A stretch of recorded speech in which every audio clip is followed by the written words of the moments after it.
My first night at Riverside Manor Care Home started like any other job orientation. Tanya, the head nurse, walked me through the building just as the sun was setting, casting long shadows through the Victorian windows. The manor itself was impressive, a three-story brick building that had been converted into a care facility in the 1980s, with high ceilings and ornate woodwork that spoke of its grandiose past. Most residents are pretty easy to care for, Tanya explained, flipping through my orientation packet. Her keys jingled softly as we walked through the winding corridors. Except for Mr. Turner in room 318. He used to be a music teacher at the conservatory downtown. These days, he only sleeps if someone plays the piano in the common room. I nodded, thinking it was a simple enough task. I'd taken piano lessons as a kid. Surely I could manage a few lullabies. The common room itself was beautiful, with floor-to-ceiling windows and dark wood paneling. The grand piano sat in the corner, its polished surface reflecting the last rays of sunlight. Just one thing, Tanya added, her hand resting on the piano's dusty lid. She hesitated, glancing at the darkening sky outside. Whatever you do, don't play after midnight. The previous night nurse. Well, let's just say we have strict rules about that. She didn't elaborate, and I didn't ask. I should have. Looking back, there were signs from the very beginning. The way the other nurses avoided the common room after dark. The way Mr. Turner's file was thicker than the others, filled with incident reports about nocturnal disturbances and musical hallucinations.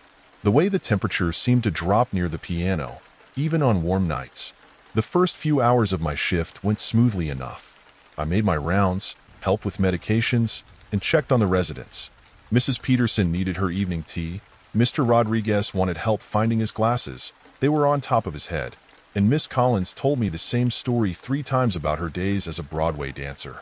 Around 10 p.m., I sat down at the piano to play for Mr. Turner. Simple melodies, nothing fancy. Moonlight Sonata, some Chopin.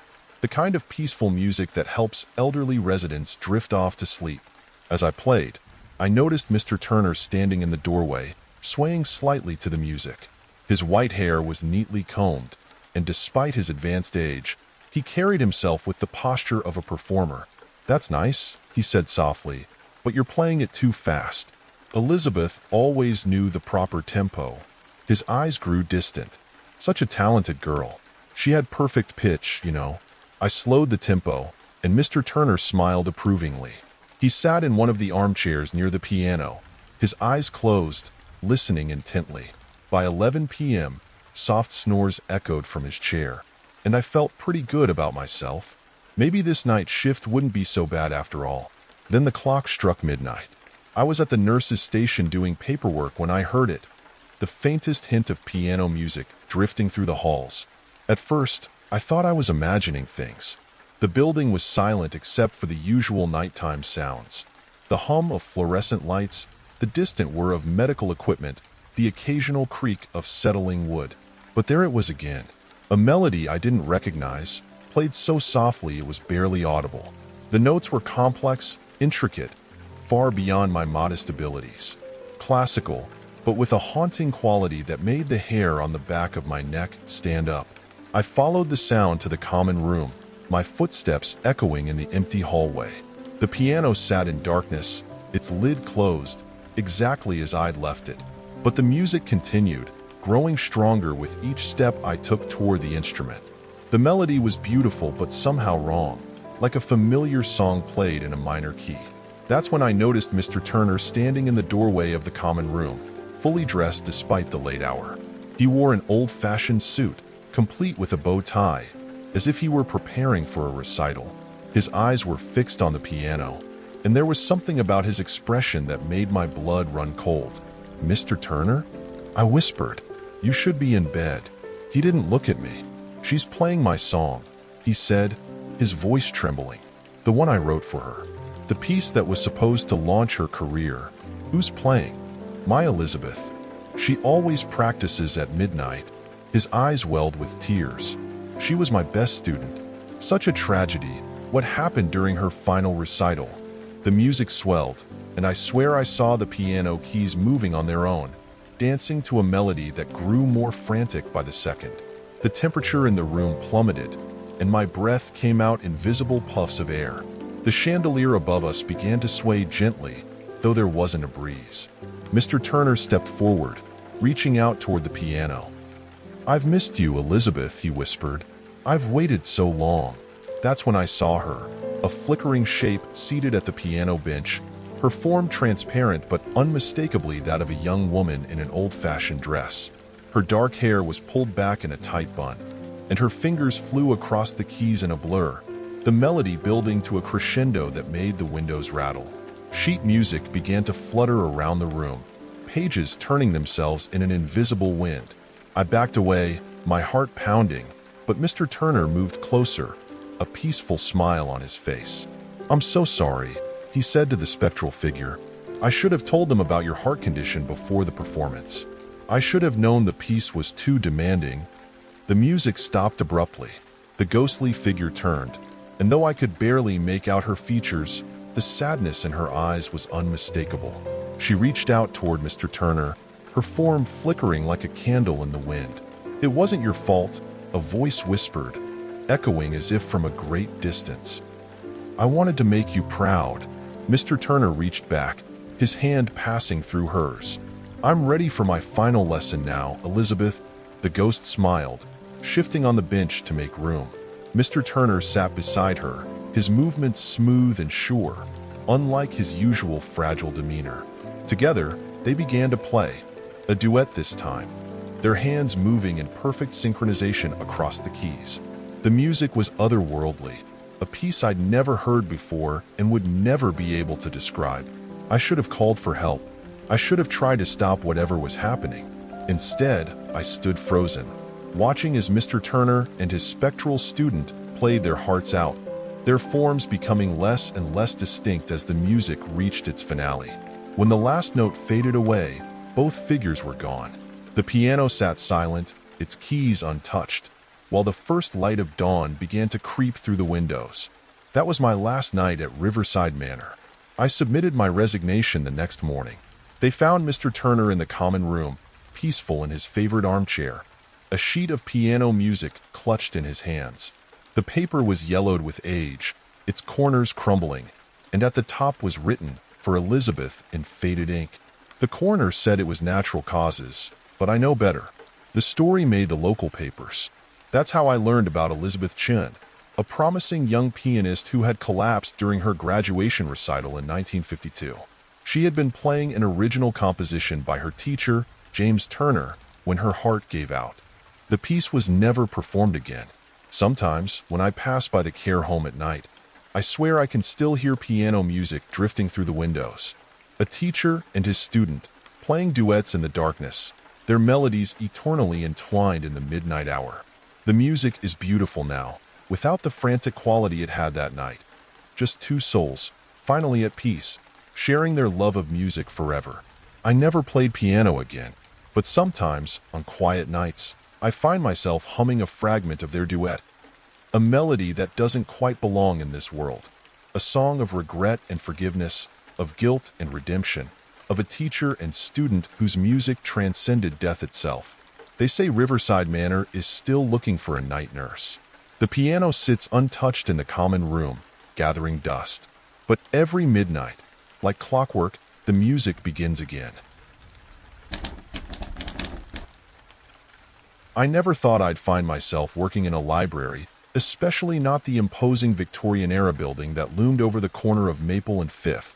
But fresh out of college, with student loans breathing down my neck and rent due in 2 weeks, I couldn't afford to be picky. The job listing had seemed straightforward enough.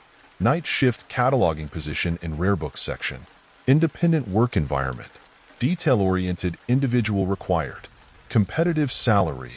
What caught my eye was the salary, significantly higher than any other entry-level position I'd seen. Should have known right then that something wasn't quite right. The day of my interview, I arrived early, standing before the heavy wooden doors as the late afternoon sun cast long shadows across the stone steps.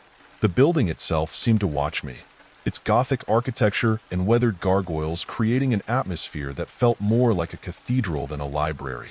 The brass plaque beside the door read Blackwood Memorial Library, EST 1847 in faded lettering. Inside, the air was thick with the musty scent of old books and furniture polish. The main reading room was impressive, with soaring ceilings and walls lined with dark wooden shelves that stretched up into the shadows. A few elderly patrons sat at the heavy oak tables, but their presence did little to fill the cavernous space. The sound of my footsteps echoed as I approached the circulation desk, where a young woman sat typing at an ancient computer. "I'm here for an interview with Mr. Blackwood," I said quietly, conscious of how my voice carried in the silence. She looked up, and something flickered across her face. Concern? Pity? But it was gone so quickly I thought I must have imagined it. "Of course. Take the stairs to the 3rd floor. Last door on the left." The staircase creaked under my feet as I climbed, the wood worn smooth by decades of use. The 3rd floor was darker than the main level, the windows here smaller and partially covered by heavy velvet curtains. The corridor stretched ahead, lined with closed doors bearing brass nameplates I couldn't quite read in the dim light. Mr. Blackwood's office was exactly where the desk clerk had indicated. The nameplate on his door was different from the others. Older, tarnished almost black except for his name, which gleamed as if recently polished. I knocked, and a soft voice immediately responded, "Enter, Miss Thomas." I hadn't told anyone my name yet. The office was a study in organized chaos. Every surface was covered with books, papers, and curious objects I couldn't identify. Behind a massive mahogany desk sat Mr. Blackwood himself, tall, gaunt, with silver hair and eyes so dark they seemed to absorb light rather than reflect it. He didn't stand as I entered, merely gestured to the chair across from him. "Please sit." His voice was barely above a whisper, yet I heard every word clearly. "You're here about the night position."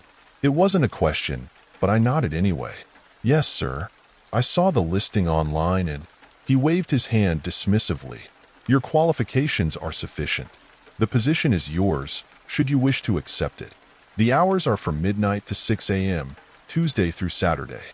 You will work alone in the rare books section, cataloging and photographing items according to my specifications. The salary is as advertised, paid weekly. Do you accept?" I blinked, thrown off by the abruptness. "Don't you want to know more about my experience? Or check my references?" A thin smile crossed his face. "I know everything I need to know, Miss Thomas. Do you accept?" Something about his certainty made me uneasy, but the thought of the salary pushed the feeling aside. "Yes, I accept." "Excellent." He opened a drawer and removed a small leather-bound book and a brass key. "This contains your instructions. Memorize them. The key will give you access to the rare books section and your work area. You begin tonight." "Tonight? But I haven't given notice at my other job." "You were fired from the bookstore 3 days ago," he interrupted, that same thin smile playing at his lips. "For tardiness, I believe. This will not be an issue here, will it?" I hadn't told anyone about losing my job. I hadn't even updated my resume yet. "No, sir," I managed to say. "Good. Return here at 11:45 p.m. Miss Chun will show you to your workspace." He turned his attention to a large book on his desk, clearly dismissing me. I left his office in a daze, clutching the instruction book and key.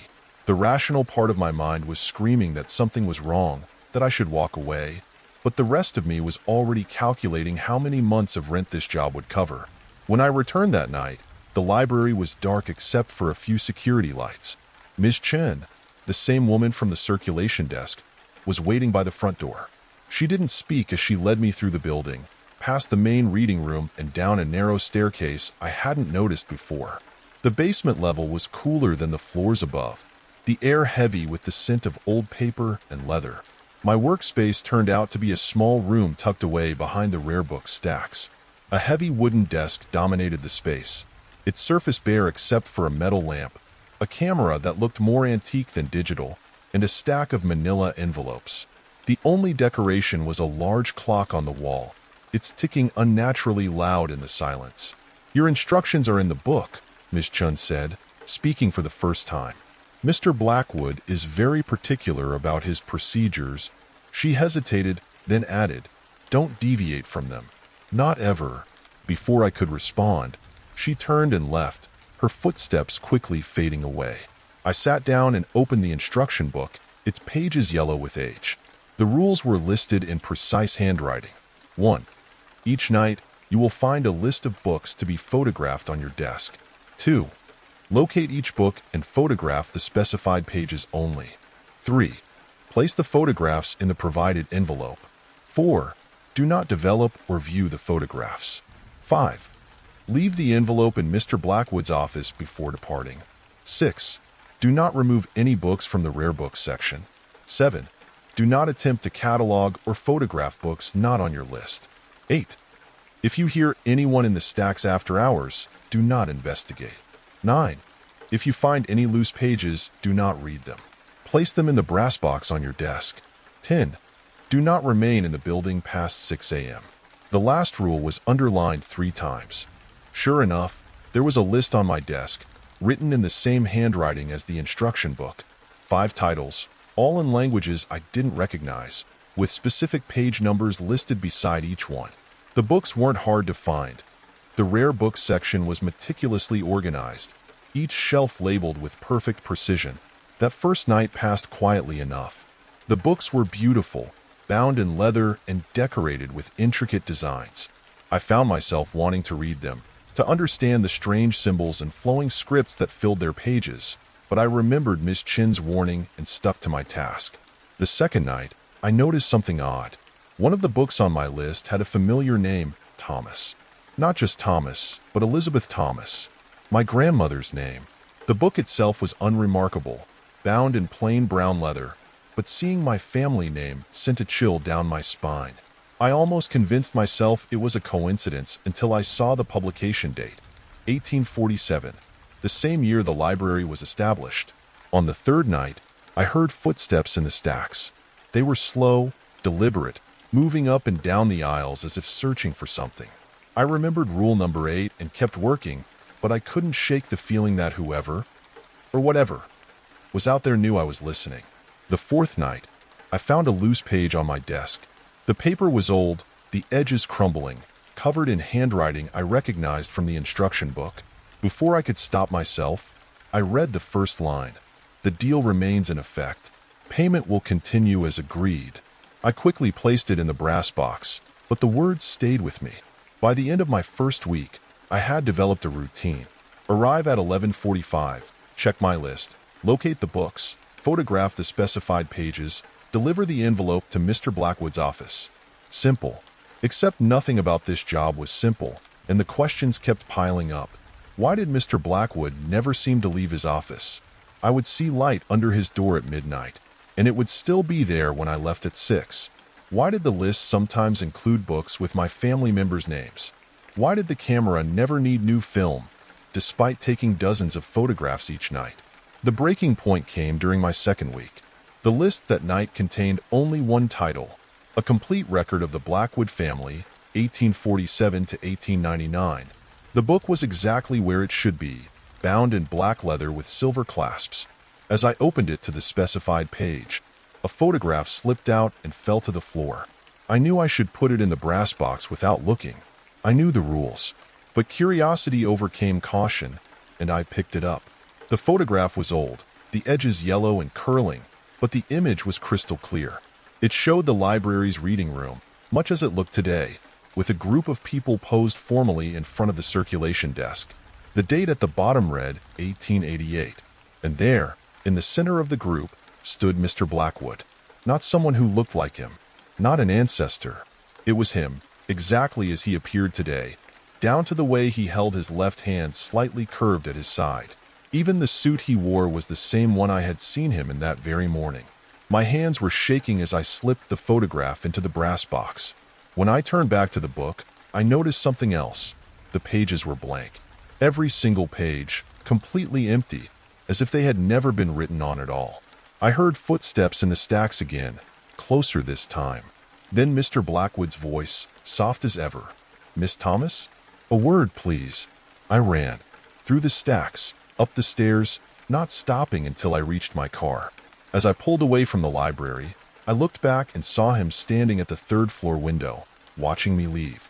His outline seemed to waver, like heat rising from pavement, And for a moment, just a moment, I could have sworn I saw right through him. My resignation letter was brief. I mailed it the next day, along with the key and instruction book. A week later, I received my final paycheck, along with a note written in that familiar, precise handwriting. Your discretion is appreciated. Some knowledge is not meant to be preserved.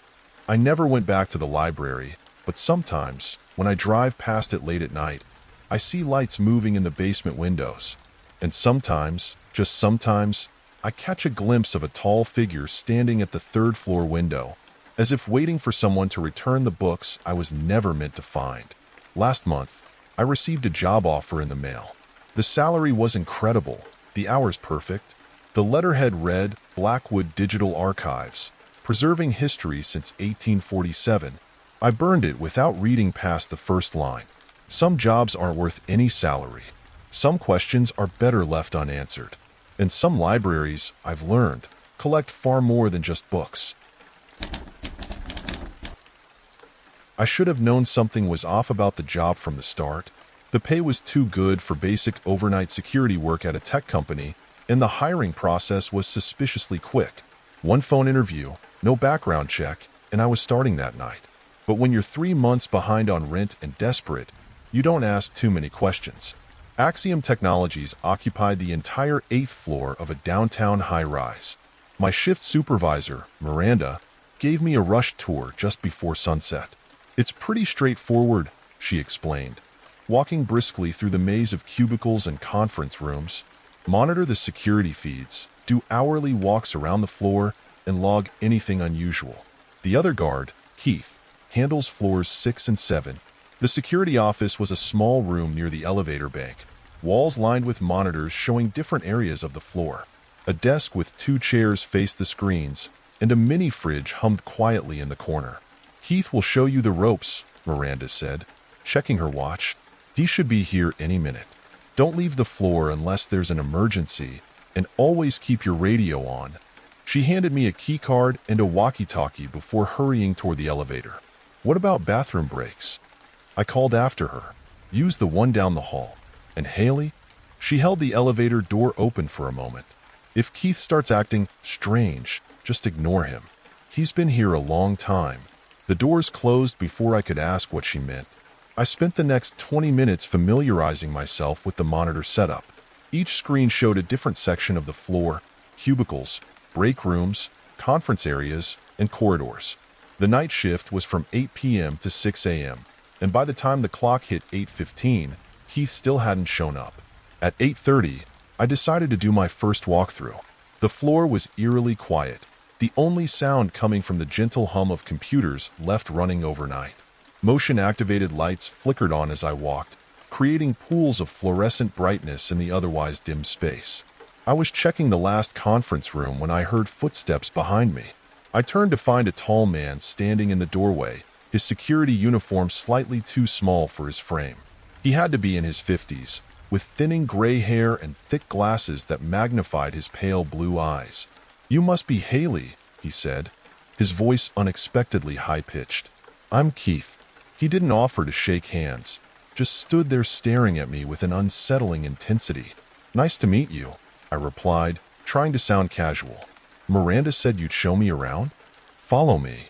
He turned abruptly and started walking, not checking to see if I was following. Back in the security office, Keith sat down at the desk without a word and began adjusting the monitors.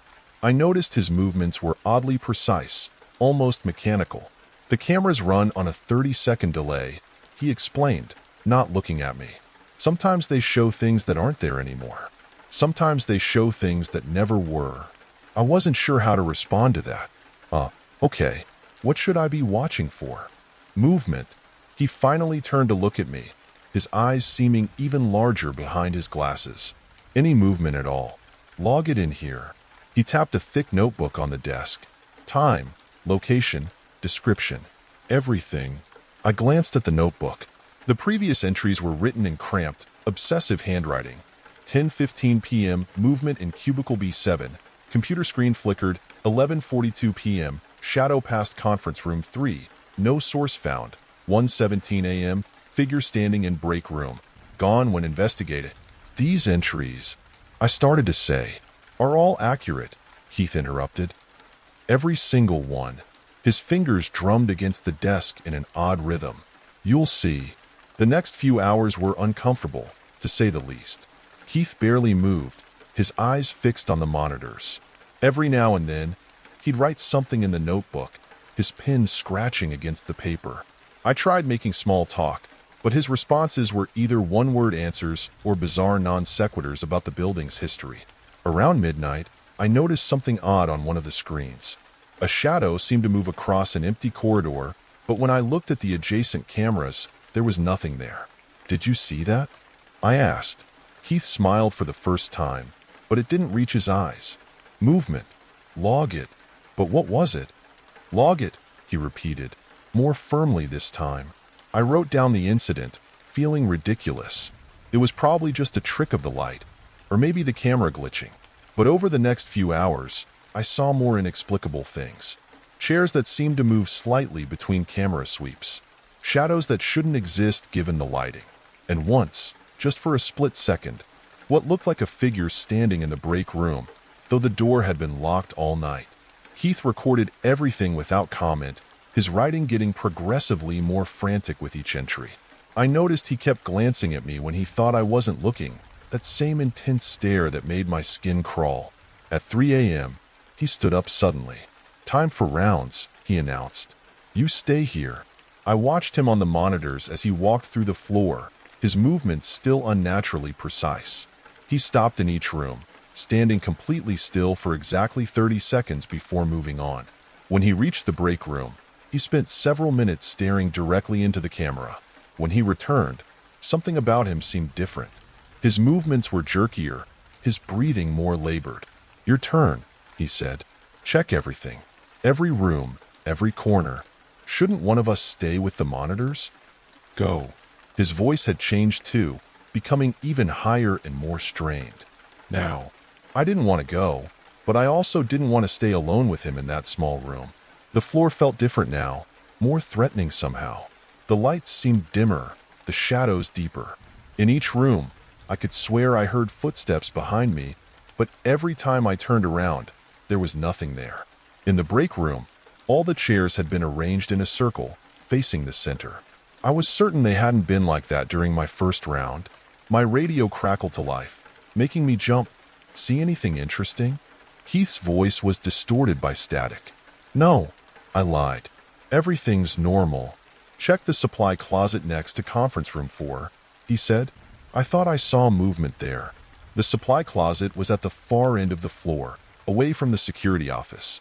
Every instinct told me not to go, but I could see Keith watching me through the cameras. Slowly, I made my way there. The closet door was slightly ajar, a thin line of darkness visible through the gap. As I reached for the handle, I heard Keith's voice again, this time not through the radio but right behind me. Find anything yet? I spun around, heart racing, but the corridor was empty. My radio crackled again. Haley, are you there? Keith's voice came through the speaker, but if he was in the security office, how had I just heard him behind me? I ran, not toward the security office, but toward the emergency stairs. Behind me, I heard footsteps, too many footsteps, moving at that same mechanical pace. I didn't look back. The stairwell door slammed shut behind me with a bang that echoed up and down the concrete shaft. I took the stairs 2 at a time, the fluorescent lights flickering with each floor I passed. Above me, a door opened and closed. Below me, another one did the same. When I reached the lobby, I burst through the door and nearly collided with the night receptionist. Are you okay? She asked, looking concerned. I couldn't speak, just shook my head and headed for the main entrance. Behind me, I heard the elevator ding. I didn't turn around to see if it was Keith. The next morning, I called Miranda to quit. Before I could explain, she cut me off. Keith already told me you left early. Don't worry about it. This happens sometimes. The job isn't for everyone. But Keith, there was something wrong with him. She sighed. Keith hasn't worked here for 3 years, Haley. He had an accident in the supply closet. Heart attack, they said. The new guy, Tom, has been covering his shifts, but I spent hours with him last night. No, she said quietly. "You were alone up there. Check the security footage if you don't believe me." I didn't check the footage. I didn't want to know what I'd see, or wouldn't see. But sometimes, when I pass that building at night, I look up at the 8th floor. Sometimes I see movement in the windows, a tall figure going room to room in precise, mechanical movements. And sometimes, just sometimes, I swear I can hear a high-pitched voice carried on the wind, still logging every unexplained shadow, every mysterious movement, every figure that isn't quite there. I found another security job eventually, day shift only. The pay isn't as good, but at least I know my coworkers are breathing. Most of them, anyway. Yesterday, a new guard started, an older man with thick glasses who moves with oddly precise movements. I put in my 2 weeks' notice this morning. Some jobs aren't worth any amount of money. Some things you're not meant to see. And some shifts, once they start, never really end. If this first day on the job horror story sent shivers down your spine, don't forget to smash that like button and hit subscribe for more terrifying workplace tales from the night shift. Ring that notification bell to make sure you never miss another spine-chilling story of what lurks in empty office buildings after dark. Which would creep you out more? Finding out your coworker died years ago, or seeing yourself on the security cameras when you're alone in the building? Let me know in the comments below, and share your own workplace horror stories. I read every comment and love hearing what keeps you up at night. Stay safe out there, and remember, if something feels wrong on your first day, maybe there's a reason your body is telling you to run. Trust those instincts. They might just save your life. Thanks for joining me for another nightmare. Sleep tight, if you can, and I'll see you in the next terrifying tale. Sweet dreams, while they last. The first thing they teach you when you start driving trucks in Montana is that the roads have their own personality. Some are gentle and forgiving, others are treacherous even on the best days, but all of them demand respect. I've been hauling cargo across these highways for 28 years now, and I thought I knew every mood and whisper of these endless ribbons of asphalt. My name's Mike Conroy, and this is the story of how I learned that some roads harbor secrets darker than ice in January or fog in the mountain passes. I run Conroy Transportation, a small outfit based out of Billings that I inherited from my father. We're not the biggest company around, just 6 trucks and 8 drivers including myself, but we've built a reputation for reliability that keeps us in business. We handle the routes and schedules that bigger companies won't touch. Remote deliveries, odd hours, emergency runs. My wife Sarah says I'm married to the job first and her second, but that's not entirely true. I'm married to a promise I made to my father on his deathbed 5 years ago. Dad was old school, through and through. He started this company with 1 truck in 1975, building it on a foundation of hard work and an unshakable code of ethics. His favorite saying was, "The road gives you a living, but it'll take your life if you don't respect it." He had other rules too, but the one he made me promise to keep was simple. Never leave a client stranded, no matter what. That promise nearly cost me everything last September. The day started routine enough. I was handling a delivery myself because 2 of my drivers were down with the flu that was going around. The load was medical supplies for a clinic in Great Falls. Nothing unusual except for the late delivery time they requested. By the time I finished unloading and got the paperwork signed, it was already past 10 p.m., and I was looking at a long drive back to Billings. The truck stop coffee was wearing off as I headed east on Interstate 87, and I was already thinking about my warm bed when my cell phone rang. I almost didn't answer it. The number wasn't one I recognized, and I had a strict policy about unknown calls after dark. Too many scammers these days. But something made me hit the answer button. Maybe it was fatigue clouding my judgment, or maybe it was fate having a cruel laugh at my expense. "Is this Conroy Transportation?" The voice was female, mid-30s if I had to guess, with that slight tremor people get when they're trying to stay calm in a bad situation. "Yes, this is Mike Conroy speaking." "Oh, thank God." The relief in her voice was palpable. "My name is Rebecca Miller. I'm stranded on Highway 200 with my daughter Emily. Our car just died, and we can't get a signal to call for a tow. Your number was the only one that went through." I checked my watch, 11:27 p.m. The temperature gauge on my dashboard showed 22 degrees Fahrenheit, and it was dropping. Highway 200 was notorious for poor cell reception, which made her story believable enough. Still, something about the situation made the hair on the back of my neck stand up.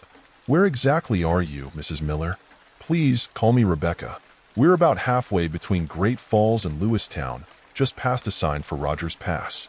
There's an old wooden fence on one side of the road, and I think I can see some kind of abandoned barn in the distance." Her description was specific enough to be genuine, and I knew exactly where she was talking about. I should have told her I'd call someone closer. I should have remembered that all the local garages would be closed at this hour. I should have listened to that nagging voice in the back of my mind that said something wasn't right. Instead, I thought about my own daughter Jessica, away at college in Oregon, and what I'd want someone to do if she was stranded on a cold Montana night.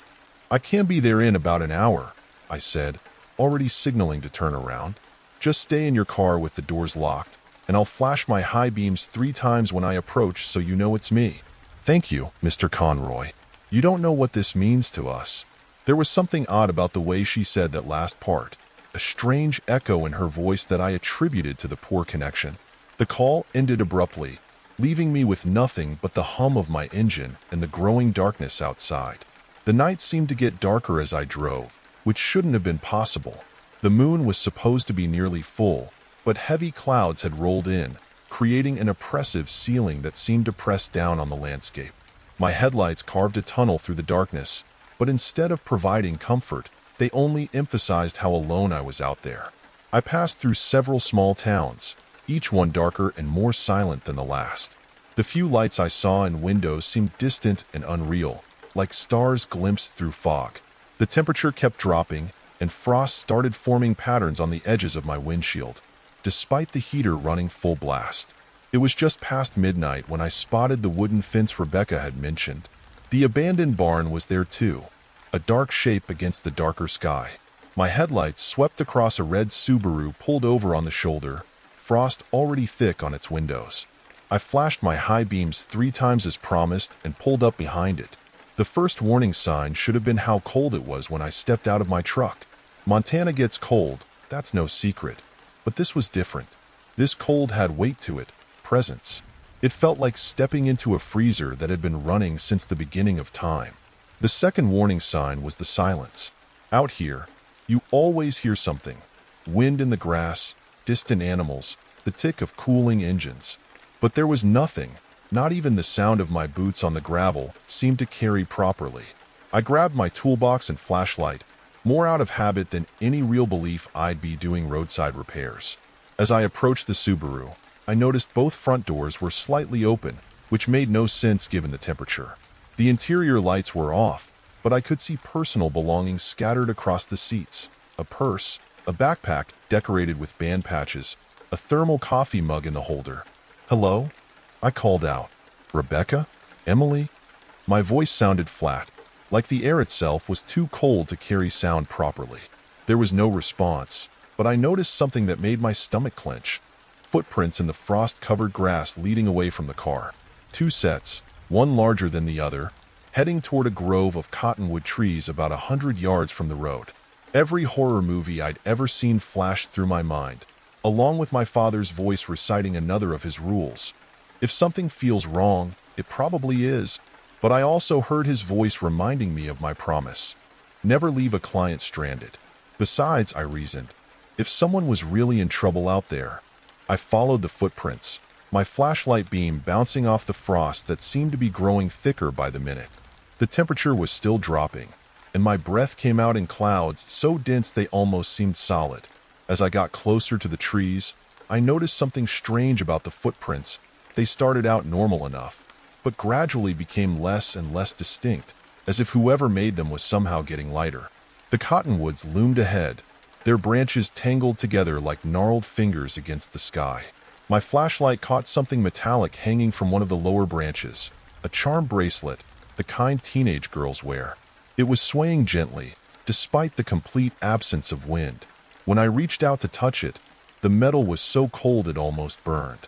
That's when I heard the whispers. At first, I thought it was just my mind playing tricks on me, creating patterns out of nothing like humans tend to do. But then I heard it clearly, a voice that sounded like someone trying to speak underwater, coming from everywhere and nowhere at once. "Mr. Conroy, we've been waiting for you."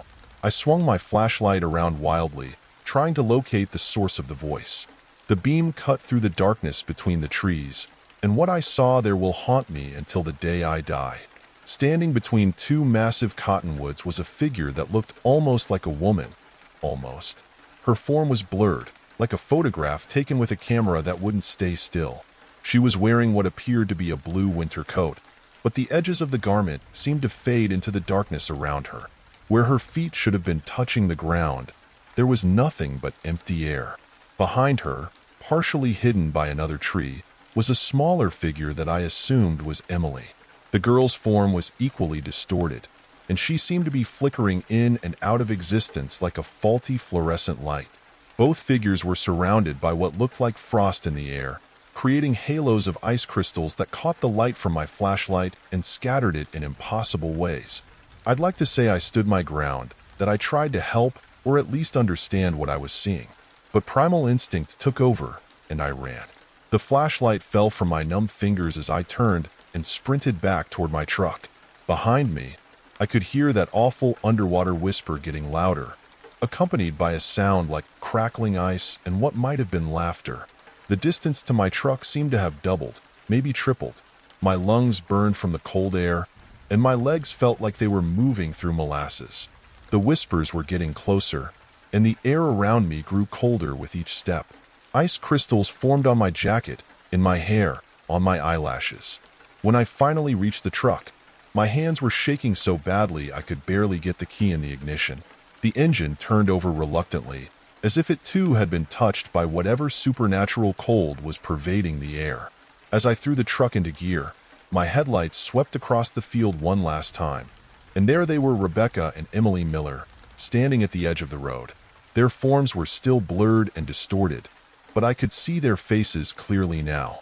They were smiling, but not like humans smile. Their mouths were too wide, their teeth too numerous, their eyes reflecting my headlights like animals caught in a beam.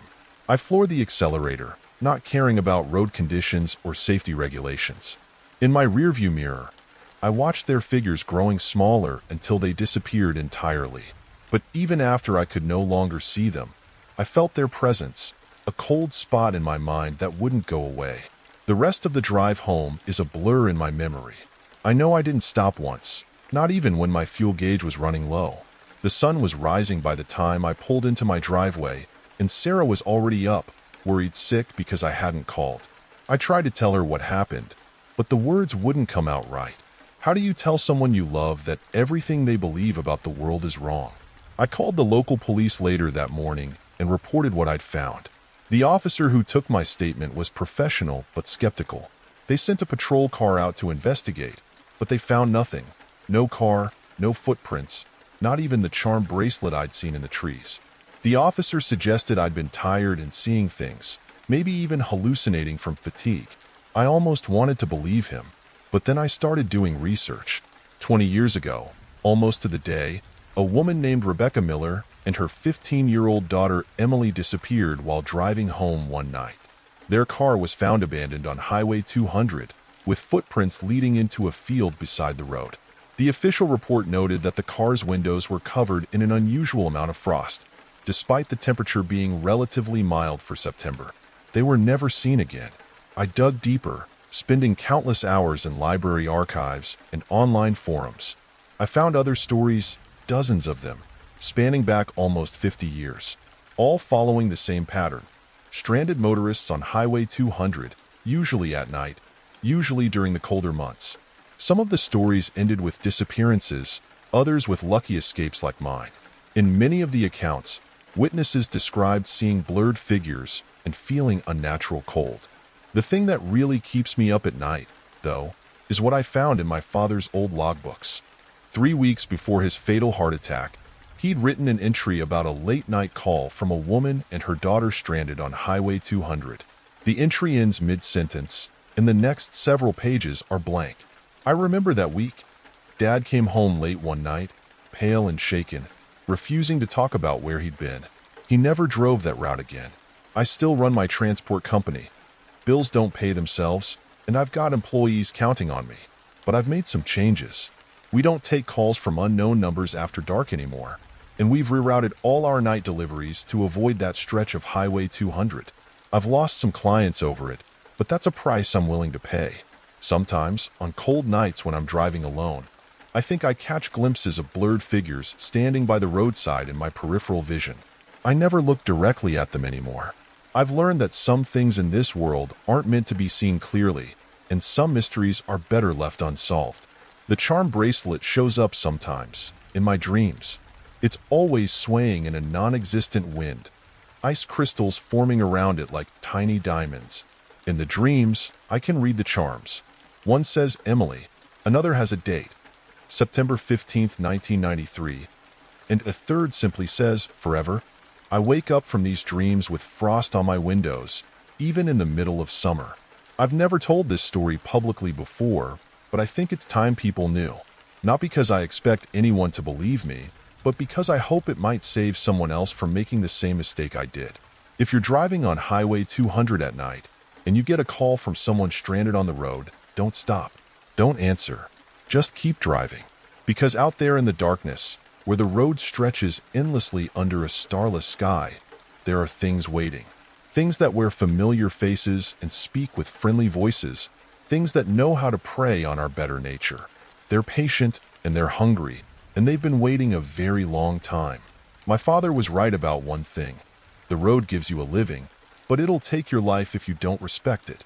What he never told me was that sometimes the road wants more than just respect. Sometimes it wants company, and it knows exactly how to get it. Last week, I got another call from an unknown number late at night. The voice on the other end sounded like a woman, asking for help on Highway 200. In the background, I could hear what sounded like a teenage girl calling for her father. I hung up immediately, but not before I heard that familiar underwater whisper, and not before I felt the temperature in my office drop 20 degrees. The roads have their own personality out here in Montana. Some are gentle, some are treacherous, but all of them have their secrets. Highway 200 has more secrets than most, and it's still out there, waiting for someone who's kind enough or foolish enough to stop and help on a cold, dark night. Just remember, if you're driving that road after dark and you see a red Subaru pulled over with frost on its windows, don't stop. Don't look too long at any figures you might see in your headlights. And whatever you do, don't follow the footprints into the trees. Some stories don't need endings, and some roads are better left untraveled. Thanks for watching this creepy road story. If you enjoyed this tale of supernatural horror on Highway 200, don't forget to hit that like button. It really helps the channel grow. Want more scary stories like this one? Make sure to subscribe and turn on notifications so you never miss an upload. Let me know in the comments if you've ever experienced anything strange on a lonely road at night.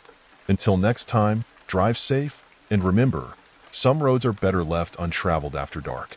Time has a way of slipping through your fingers when you're not paying attention. Emma used to tell me that, her voice tinged with a sadness I never quite understood. Life isn't just about deadlines and meetings, David, she'd say, dark eyes reflecting the blue light of my computer screen. I'd smile and promise to cut back, but we both knew I wouldn't. The software company I worked for was on the verge of a major release, and as lead developer, I couldn't afford to slow down. Not now. Not when we were so close. I remember the exact moment everything changed. It was 11:47 p.m. on a Friday in late September, and I was debugging a critical security flaw that had somehow slipped past our testers. The office was empty except for the quiet hum of servers and the clicking of my keyboard. Emma had texted earlier, but I'd barely glanced at the message. Something about dinner. Something about us needing to talk. The code on my screen blurred as fatigue set in. I'd been at it for 16 hours straight, fueled by nothing but coffee and the gnawing anxiety of impending deadlines. That's when my phone buzzed again. Emma's face appeared on the screen, a photo from happier times. Us at the beach last summer, before the promotion, before the endless nights at the office. David. Her voice was different somehow. Stronger. More determined than I'd heard in months. I'm outside. I blinked, looking through the glass walls of my office toward the elevator lobby. Sure enough, there she was, wearing that vintage leather jacket I'd given her for her birthday 3 years ago. Her dark hair was pulled back in a messy bun, a few strands falling loose around her face. "Emma, I'm in the middle of something crucial. The security patch can wait," she finished, walking into my office. "Everything can wait. We need this, David. I need this." There was something in her eyes that stopped my usual protests. A desperation, maybe, or determination. She reached over and closed my laptop before I could object. "Let's just drive," she said, already pulling me up from my chair. "Like we used to when we first started dating. Remember? No destination, no plan. Just us and the open road." I wanted to refuse. The code was waiting. The deadline was looming. But then Emma smiled. A real smile, the kind I hadn't seen in months, and I felt something inside me crack. When was the last time we'd done anything spontaneous? When was the last time I'd really looked at her, really seen her? The night was unusually cold for September, a thin fog rolling in from the bay as we left the city behind. Emma drove while I tried not to think about work, about the hundreds of emails waiting for responses, about the project milestones slipping further out of reach. The streetlights grew fewer and farther between until there was nothing but darkness and the sweep of our headlights across empty road. "You know what I miss?"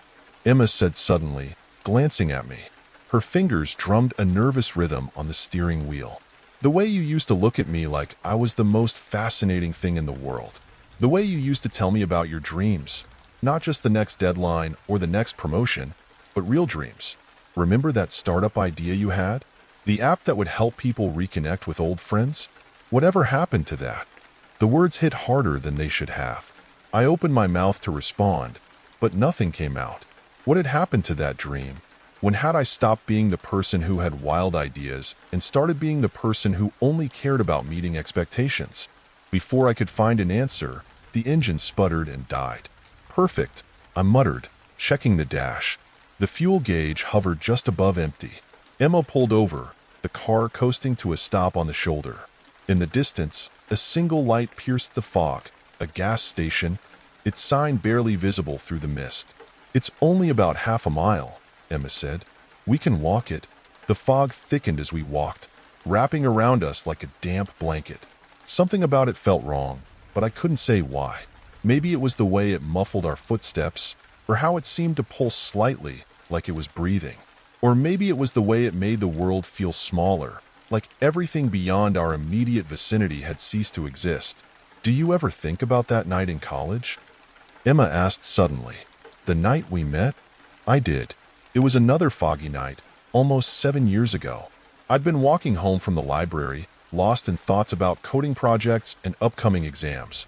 She was sitting on a bench in the quad, camera in hand, trying to capture the way the fog wrapped around the old oak trees. "You asked me what I was looking for," she said, smiling at the memory. And I said, "The moments between moments," I finished. "I thought you were crazy." Maybe I was. Maybe I still am. She stopped walking, turning to face me. "But that's what I'm looking for now, David. The moments between moments. The spaces where life actually happens, while we're too busy planning for tomorrow to notice." The gas station emerged from the mist like a ghost ship at sea. It was an old place, the kind that still had analog pumps and a bell that rang when you opened the door. A sign in the window flickered between open and 24 hours in weak neon, casting alternating shadows across the cracked pavement. Inside, the fluorescent lights hummed, casting a sickly glow over shelves of dusty snacks and outdated magazines. The clerk, an elderly woman with steel-gray hair, didn't look up from her crossword puzzle as we approached. The nameplate on her uniform read Margaret, though the letters seemed to shift and change when I wasn't looking directly at them. "Excuse me," I said. "Our car ran out of gas down the road. Could we buy a gas can?"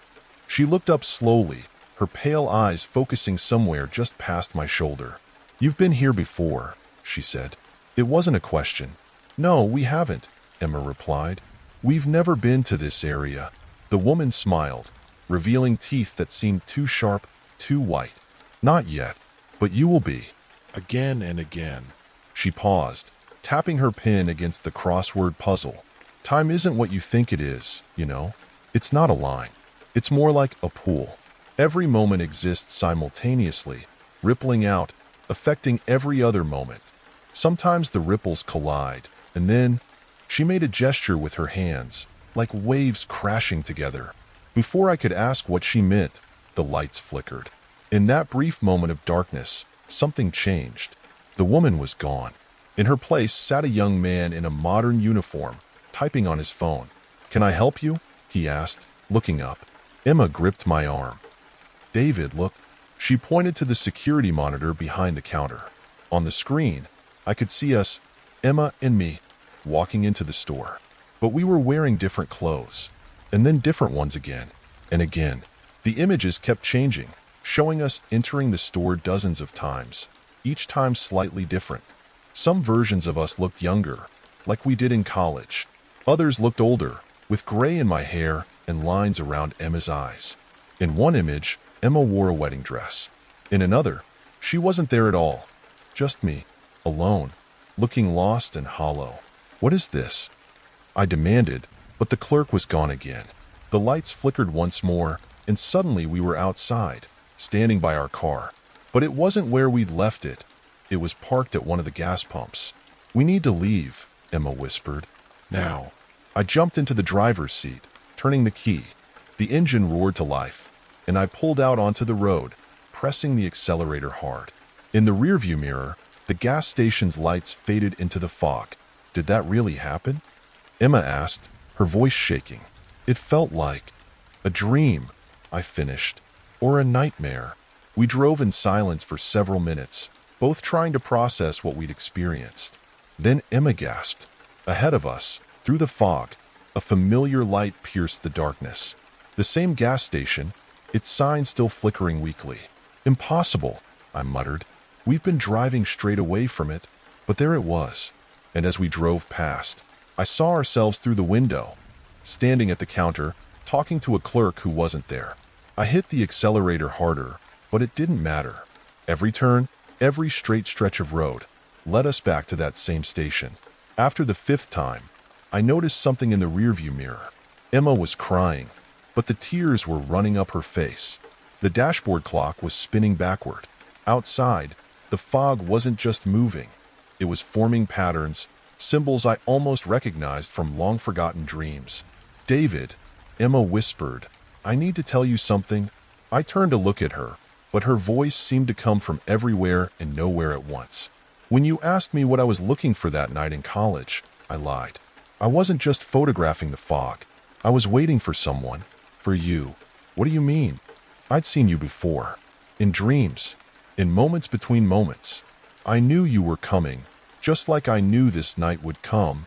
She reached into her bag and pulled out an old photograph.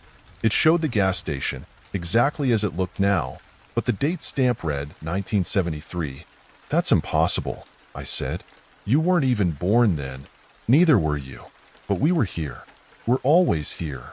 She touched my hand, and her fingers felt like static electricity. Every choice, every moment, they all lead here. To this night, to this place. The photograph began to change, cycling through different versions of the gas station. In some, it was new and pristine. In others, abandoned and decaying. In one, it was nothing but ashes and foundations. "I don't understand," I said, but even as the words left my mouth, memories began to surface. Memories that couldn't be mine, but somehow were. I remembered proposing to Emma in this parking lot, on a night just like this one. I remembered fighting with her here, watching her drive away forever. I remembered growing old together and dying alone, and never meeting at all. Every possible version of our story playing out simultaneously. "The code," I whispered, finally understanding. The security flaw I was trying to fix. It wasn't just about data protection, was it? Emma shook her head. It was about time, about moments, about the walls between what is and what could be. She squeezed my hand. "You built it, David. Not just tonight, but in every version of tonight. A program that could find the spaces between moments, the places where time pools and eddies. You were trying to find a way back. Back to us. Back to the moment when things started to go wrong." The fog pressed against the windows now, seeping in through invisible cracks. In its swirling patterns, I could see fragments of other lives, other choices. Me, staying late at the office, missing dinner again. Emma, waiting at home, slowly giving up hope. The slow decay of what we had, death by 1,000 tiny moments of neglect. But I also saw other possibilities. Me, closing the laptop, choosing her instead of work. Us, growing together instead of apart. 1,000 tiny moments of choice, of love, of attention. Why here? I asked. Why this place? Because this is where it happens, Emma said softly. The moment when you choose. When you decide what matters more, the deadline or the dream. The future you're planning or the present you're missing. The lights flickered again, and suddenly I was back in my office, staring at my computer screen. Lines of code scrolled past, including the security flaw I'd been trying to fix. But now I could see what it really was, not just a bug, but a door. A way to step outside of time, to see all the moments at once. Emma stood in the doorway, wearing that vintage leather jacket. "Come on," she said, holding out her hand. "Let's go for a drive." Through the window behind her, I could see the fog rolling in, and in the distance, a single light pierced the darkness. The gas station was waiting. I looked down at my hands. They were transparent, fading like old photographs. And somewhere, in the distance, I heard the sound of breaking glass, of metal crushing metal, of Emma screaming my name as our car spun out of control on a foggy night 7 years ago. Or tomorrow, or in a future that hadn't happened yet. The night that keeps happening, over and over, every time I close my eyes. The last time I ever will. Or maybe the first time I won't. I stood up from my desk, leaving the code unfinished. The security flaw would still be there tomorrow, but Emma, this moment, this choice, might not be. "Okay," I said, taking her hand. "Let's drive." As we walked to the elevator, I glanced at my phone one last time. The screen showed an email notification. Critical security update required. Below it, in smaller text, time remaining, midnight. I turned off the phone. Outside, the fog was waiting. And somewhere in the distance, a light flickered in the darkness, calling us home to a moment that had always been waiting. To a choice that had always needed to be made. Emma squeezed my hand as we walked to her car. "Do you remember what else I said that night we met? After you asked what I was looking for?" I shook my head. I said that sometimes the most important moments are the ones we almost miss. The ones that happen when we're too busy looking somewhere else. She smiled, and in the fog-diffused light, she looked exactly like she had that night in college, and exactly like she would 50 years from now, and exactly like she always would in the moments between moments. "This time," she said, "don't miss it." And as we drove into the fog, toward the light that was both ahead of us and behind us, I finally understood what she meant. Time isn't a line or even a pool. It's a choice. 1,000 choices. And every moment is another chance to make them right. The gas station's light flickered in the distance, calling us home to the moment that had always been waiting, to the choice that had always needed to be made. This time, I chose differently. This time, I chose us. This time, I chose the moment. And somewhere, in the spaces between seconds, in the moments between moments, time held its breath and waited to see what would happen next. Just like it always had. Just like it always would. Forever. And there you have it, friends. If you enjoyed this thrilling story about time, love, and second chances, make sure to hit that like button and subscribe to the channel for more captivating tales. Don't forget to ring that notification bell so you never miss our next upload. Thanks for watching, and I'll see you in the next video.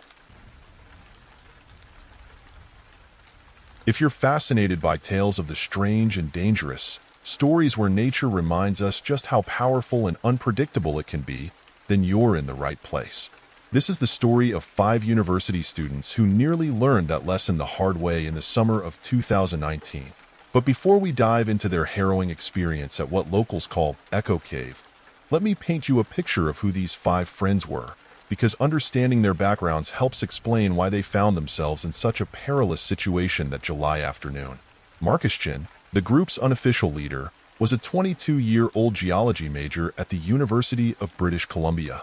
His passion for caves and rock formations wasn't just academic, it ran in his family. His uncle, David Chun, had worked as a park ranger in the Canadian Rockies for over 2 decades before retiring in 2018.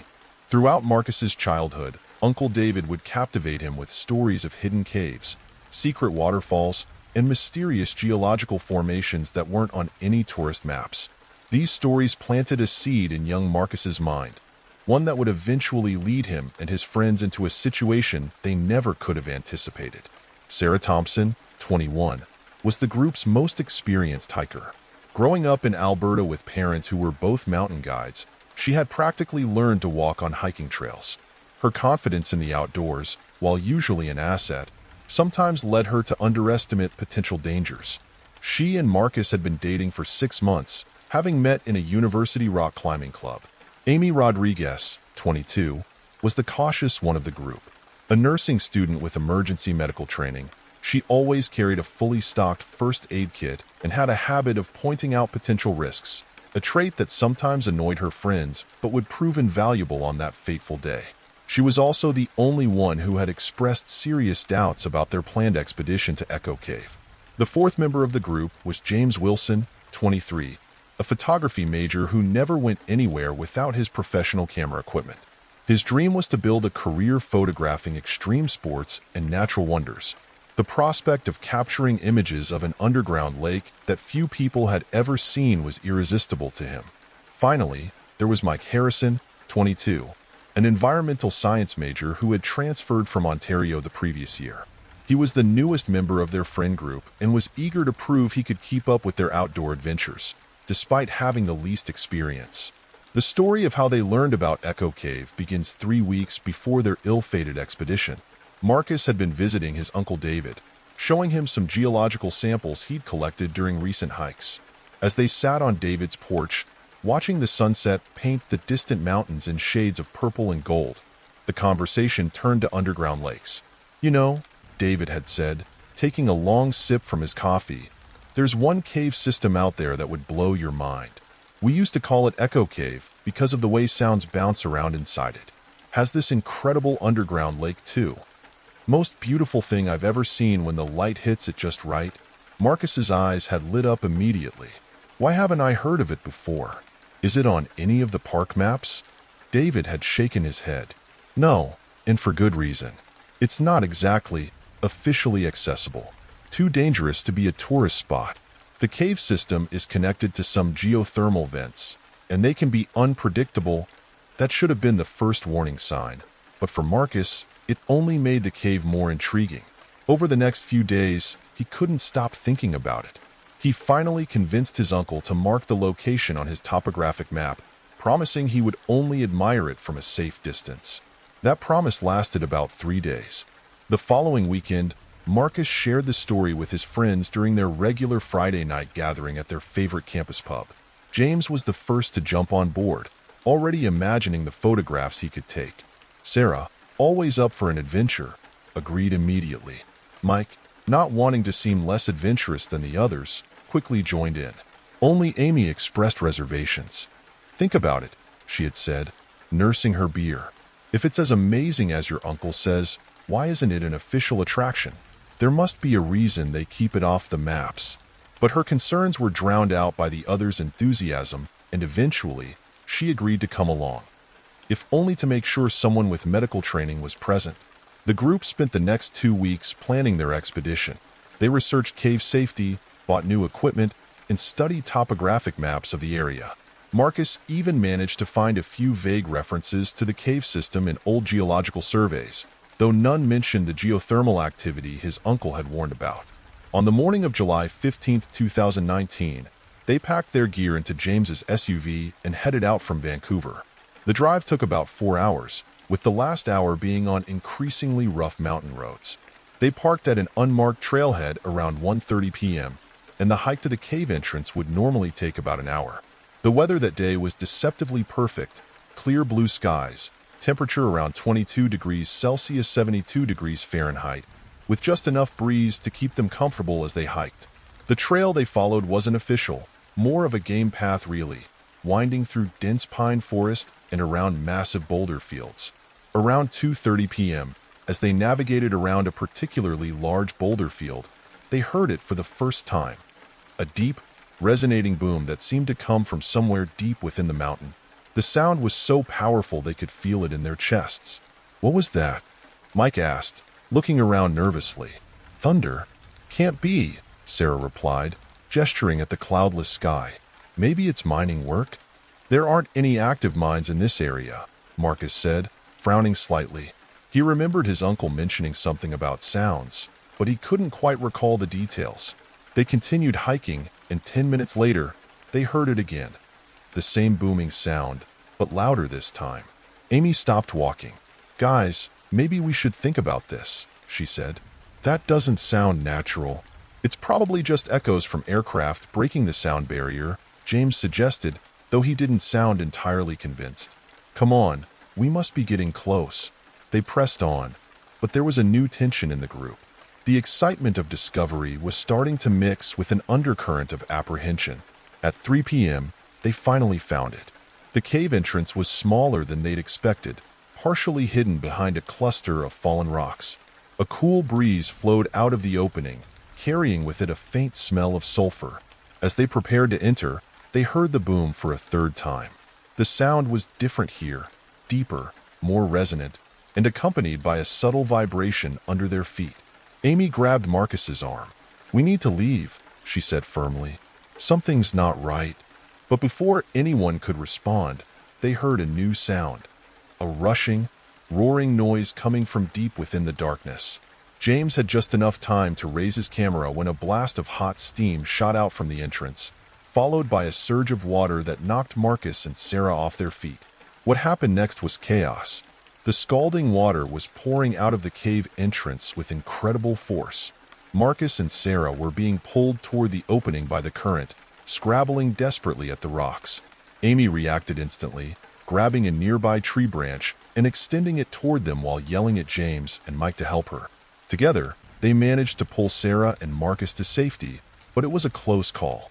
They watched in horror as the torrent of hot water continued to pour from the cave entrance for nearly 5 minutes before gradually subsiding.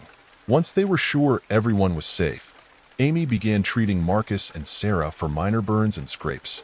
As she worked, Mike noticed something half buried in the mud near where they were sitting, a piece of weathered metal. After digging it out, they realized it was part of a warning sign. The text was still partially legible. Danger. Active geothermal area. No entry between. Later investigation would reveal the full story. The cave system was indeed connected to a network of geothermal vents, creating a natural geyser system that erupted 3 times daily. The booming sounds they had heard were pressure building up in the underground chambers, nature's own warning system. 2 weeks before their expedition, a severe storm had swept through the area, knocking down the warning signs that local rangers had placed along the trail. The Park Service had been planning to replace them, but hadn't gotten to it yet, a delay that nearly cost lives. The incident led to immediate changes in how the area was managed. The Park Service installed permanent metal warning signs embedded in concrete. They built a sturdy fence around the cave entrance and set up an electronic monitoring system that would alert rangers if anyone approached during dangerous periods. But perhaps the most significant change was in the 5 friends themselves. The experience gave them a newfound respect for nature's power and the importance of heeding warnings, no matter how subtle they might seem. Marcus eventually shared their story with his uncle David, who was initially angry but ultimately relieved that everyone had survived. The story became a cautionary tale among local hikers and park rangers who use it as an example of why it's crucial to thoroughly research any off-trail locations.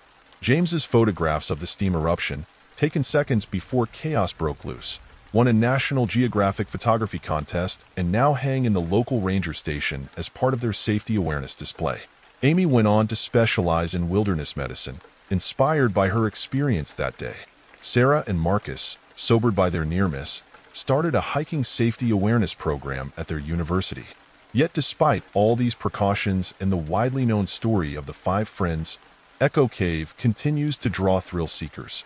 Every summer, park rangers catch people trying to access the cave, drawn by the same allure that attracted Marcus and his friends, the promise of discovering something extraordinary hidden away from the world.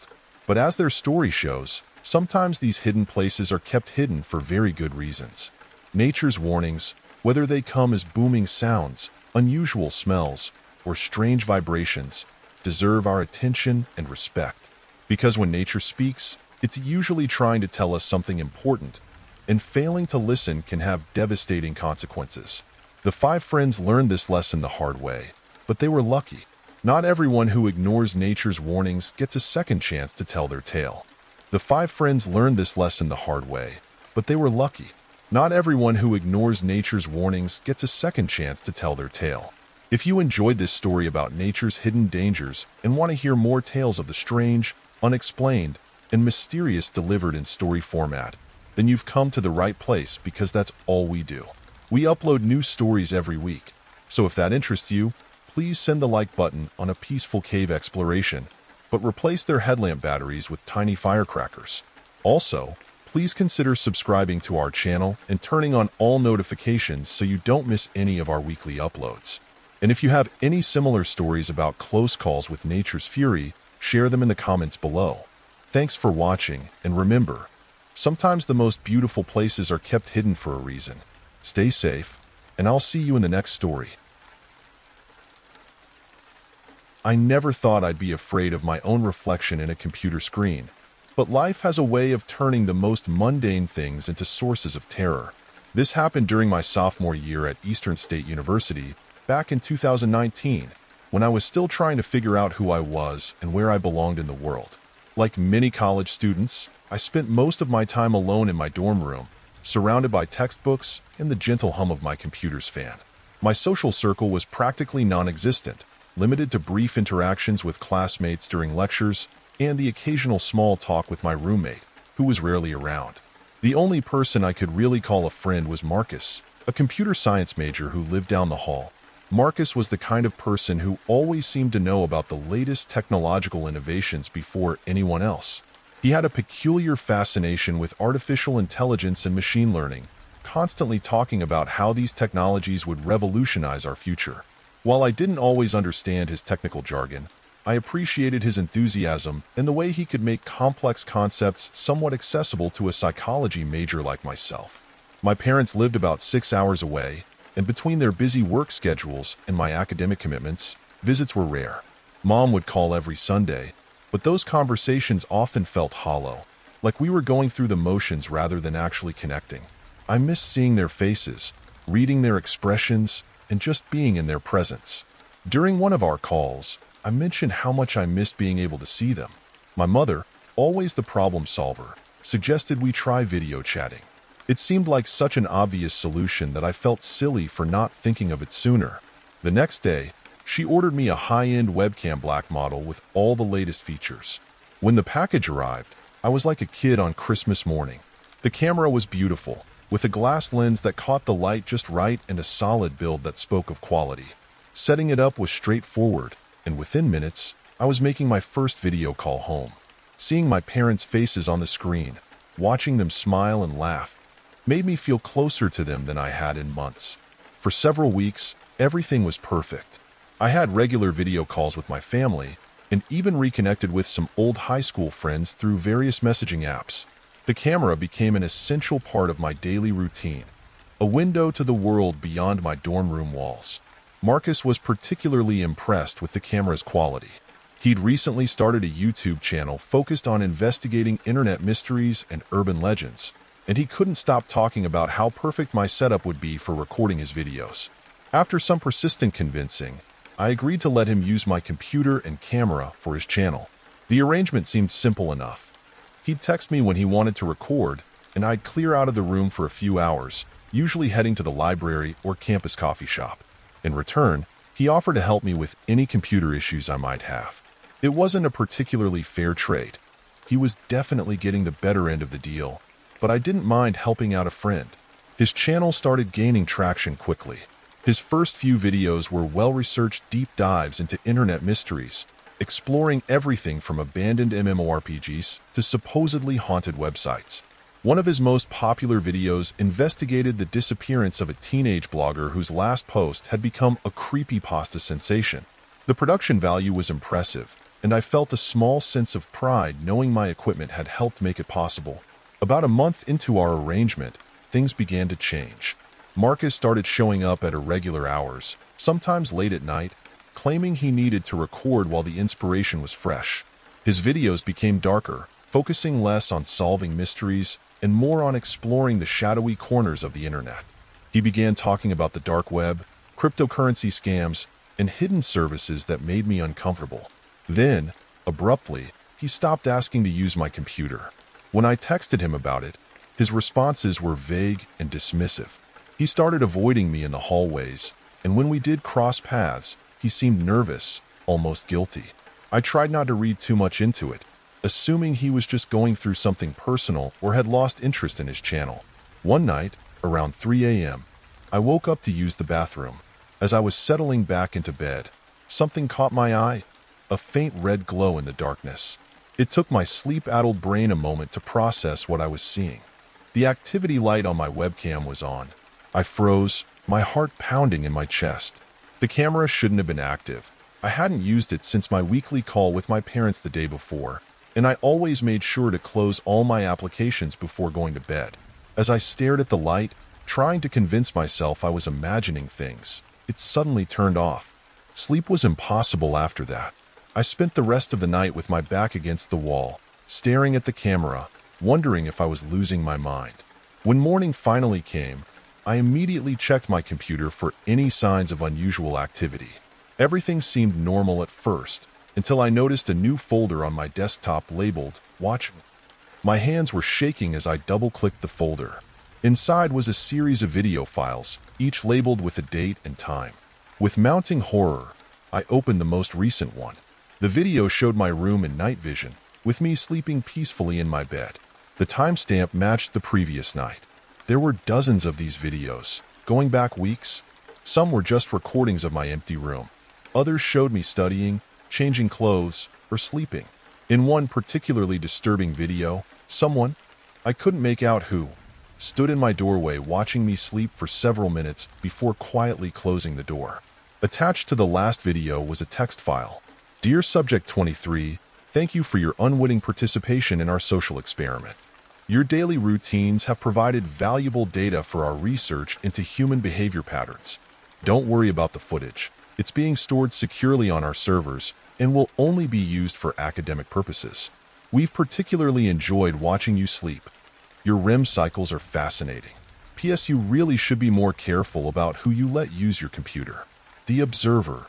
I immediately disconnected my computer from the internet and called Marcus. He didn't answer. I tried again and again, leaving increasingly desperate voicemails. Finally, after what felt like hours, he texted back, I can explain. Meet me in the computer lab. The computer lab was in the basement of the science building, and at that hour, it was deserted. Marcus was waiting for me, looking pale and nervous.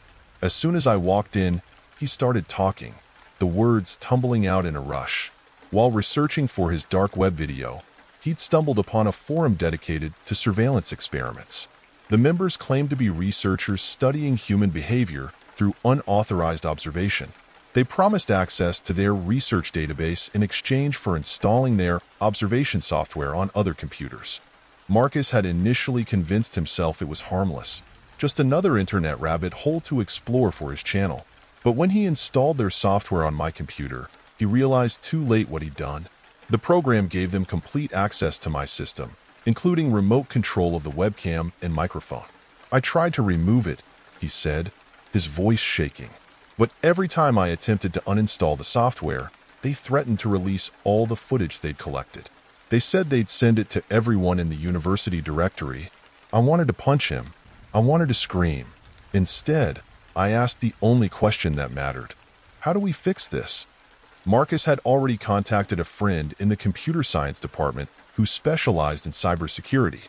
Together, they developed a plan to isolate the malicious software and systematically remove it while preventing any data from being transmitted to the Observer servers. The next few days were a blur of activity. We backed up all my important files, completely wiped my hard drive, and reinstalled everything from scratch. Marcus's friend helped us set up additional security measures and showed me how to monitor my network for suspicious activity. But the damage was done. My sense of privacy and security had been shattered. I couldn't shake the feeling of being watched, even after moving to a different dorm room and getting rid of anything with a camera or microphone. My grades suffered as I became increasingly paranoid. jumping at shadows and staying up all night watching my door. The university's counseling center helped me work through some of the trauma, but it took months before I could sleep through the night again. Marcus and I never really recovered from this. How could we? He eventually transferred to a different school, his YouTube channel abandoned and forgotten. Years have passed since then, but the experience has left an indelible mark on my life. I still cover all my cameras with tape when they're not in use, and I never leave my devices running overnight. Sometimes, when I'm alone in my apartment and catch a glimpse of a blinking light from some electronic device, my heart still skips a beat. The internet can be a wonderful tool for connection, but it can also be a window through which unknown eyes watch us, waiting in the digital darkness. We invite these eyes into our homes, our bedrooms, our most private moments, often without considering the consequences. My story is just one of countless cautionary tales about the price of this technological convenience. The observers never contacted me again, and I never found out who they really were or what they did with all those recordings of me. Sometimes I wonder if they're still out there, watching other unsuspecting people through their webcams, collecting their data for whatever twisted purpose they claim to serve. I still video chat with my parents every Sunday, but now I use a laptop with a built-in camera that has a physical shutter. And every night, before I go to bed, I double-check that it's closed. Some might call it paranoia, but I prefer to think of it as wisdom earned through experience. Because in this increasingly connected world, you never really know who might be watching from the other side of the screen. That little red light on your webcam might mean nothing, or it might mean you're being observed, analyzed, and recorded by strangers with unknown intentions. So the next time you're sitting alone in your room, take a moment to look around at all your connected devices. That smart TV in the corner, the security camera by your door, the webcam on your computer. Each one is a potential window into your private world. And remember, just because you can't see someone watching doesn't mean they can't see you. As for me, I've learned to find a balance between staying connected and protecting my privacy. I still use technology, still make video calls, still participate in our increasingly digital world. But I do it with my eyes wide open, always aware that the same tools that bring us closer together can also make us vulnerable in ways we never imagined. Sometimes, late at night, when I'm about to turn off my computer, I catch my reflection in the dark screen. For a split second, I see myself as they saw me. Just another subject to be observed, another set of data points to be collected. And in that moment, I remember why I never sleep with a computer in my room anymore. Because in the end, the scariest thing isn't the possibility of being watched. It's not knowing whether you are or aren't. And once that seed of doubt is planted, it grows like a weed in the garden of your mind, spreading its roots into every moment of your life, until you can never quite shake the feeling that somewhere, in some dark corner of the internet, unknown eyes are still watching, waiting, and recording every move you make. And that's why, to this day, I always triple-check my webcam before going to bed. But hey, what about you? Have you ever experienced something strange with your webcam or other devices? Let me know in the comments below. If this story kept you up at night and you want more creepy tech tales, make sure to smash that like button. It really helps the algorithm show these videos to more people who might need to hear these warnings. Don't forget to subscribe and hit that notification bell so you'll be the first to know when I post my next video. I've got some seriously disturbing stories coming up about smart home devices and AI assistants that you definitely won't want to miss. Stay safe out there, and remember, just because you're paranoid doesn't mean they aren't watching. I never thought I'd be sharing this story, but after 4 years, I still can't shake the memories of what happened that night in Portland. I was 22 then, fresh out of college and working my first real job as a junior photographer for a local magazine. Like many people my age, I had developed an obsession with urban exploration, spending my weekends documenting abandoned buildings and forgotten places around the city. My story begins in late October 2020, during the height of the pandemic, when the city felt like a ghost town. Most businesses were shuttered, streets were empty, and the usual bustling nightlife had ground to a halt. For someone like me who thrived on exploring urban ruins, it was actually an ideal time. Security was more lax, and there were fewer people around to question what I was doing. I had been dating Emma for about 3 months. She was an art student at Portland State University, and unlike my previous girlfriends, she shared my fascination with abandoned places. We had done several small explorations together, mostly vacant buildings and old industrial sites, but I had something bigger in mind for that particular night: the Shanghai tunnels. For those unfamiliar with Portland's history, the Shanghai tunnels are a network of underground passages that run beneath the Old Town district. They were allegedly used in the late 1800s for Shanghaiing, the practice of kidnapping men to serve as crew members on ships. While parts of the tunnels are now tourist attractions, there are supposedly many unmapped sections that remain sealed off from the public. I had discovered what I believed to be an entrance to one of these unopened sections behind an old restaurant that had closed down during the pandemic. The place had been boarded up for months, and I'd noticed a suspicious-looking cellar door during one of my reconnaissance walks. It took some convincing, but Emma eventually agreed to explore it with me at midnight when we'd be less likely to draw attention. The night was unusually cold for October, with a thick fog rolling in from the Willamette River. The empty streets amplified every sound, our footsteps echoing off brick walls, the distant wail of sirens, the occasional rattle of the MAX train crossing the steel bridge. We parked several blocks away and approached the restaurant on foot, keeping to the shadows. "Are you sure about this?" Emma whispered as I worked on the padlock securing the cellar door.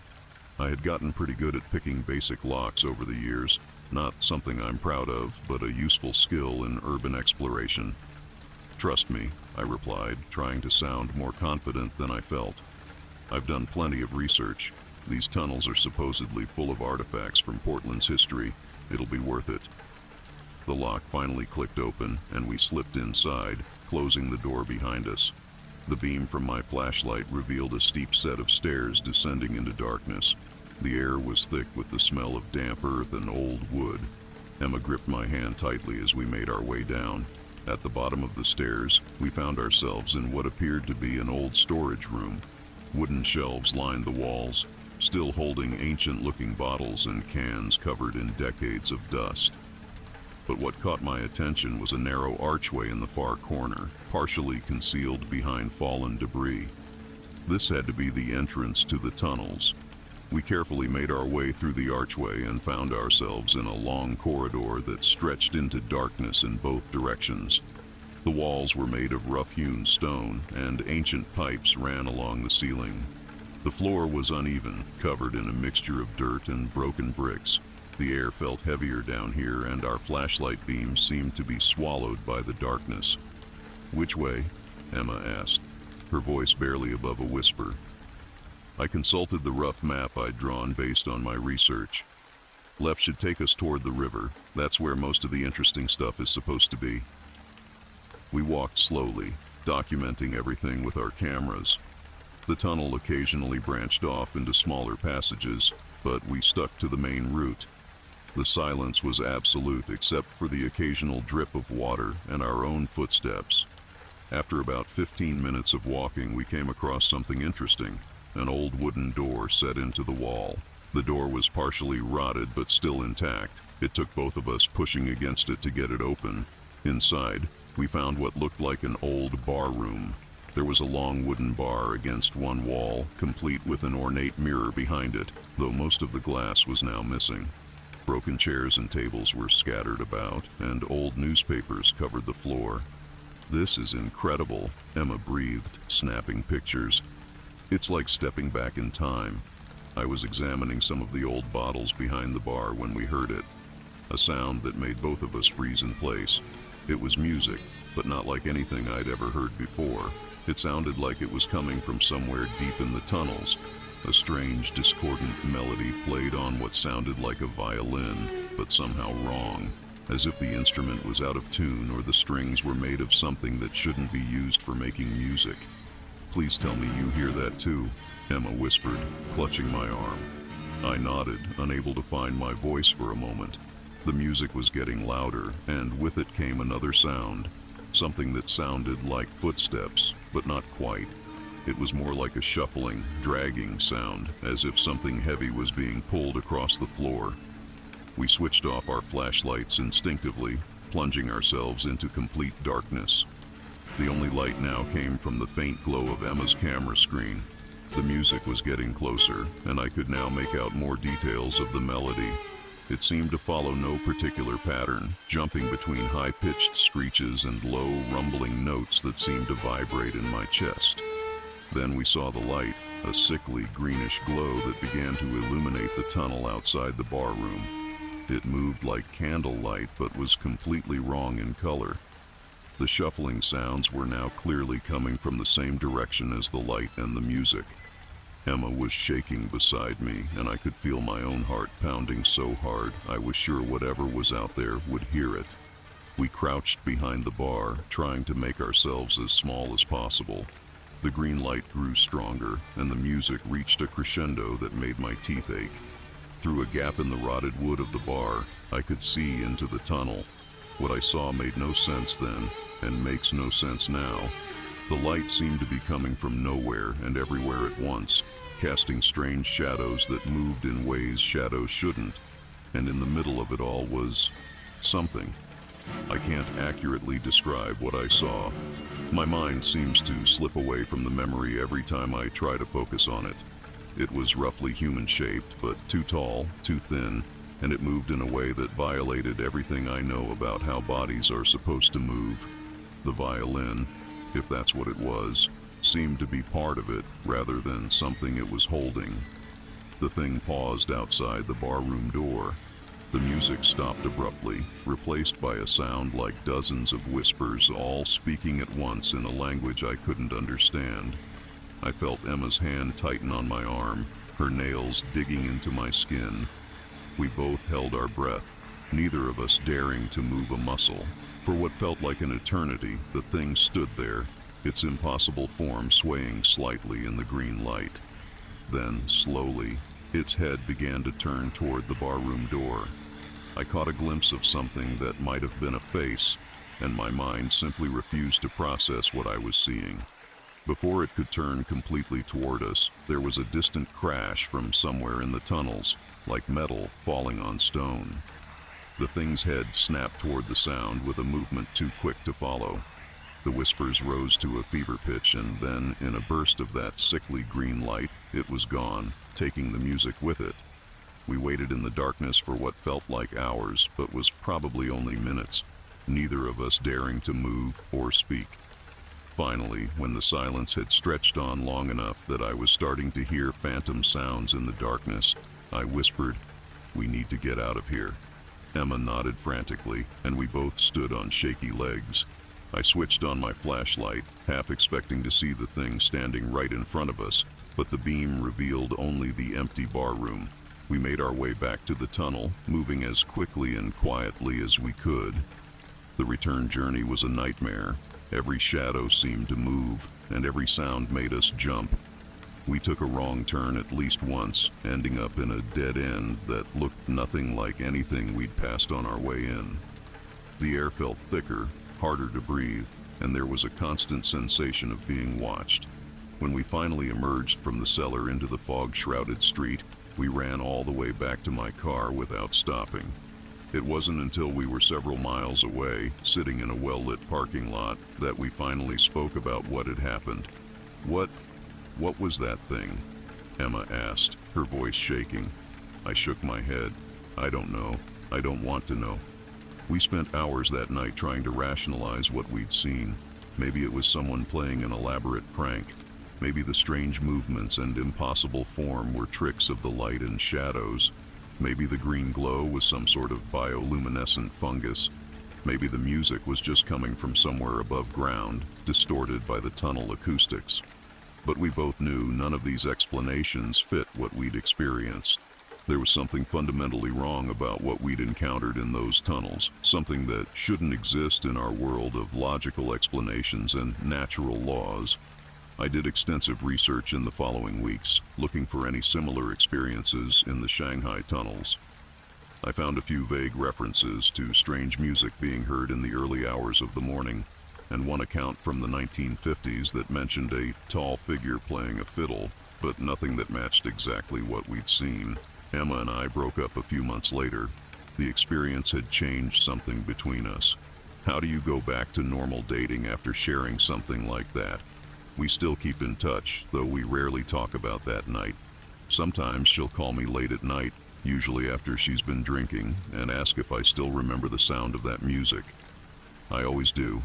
I haven't gone urban exploring since then. My cameras and lock-picking tools gather dust in a box in my closet.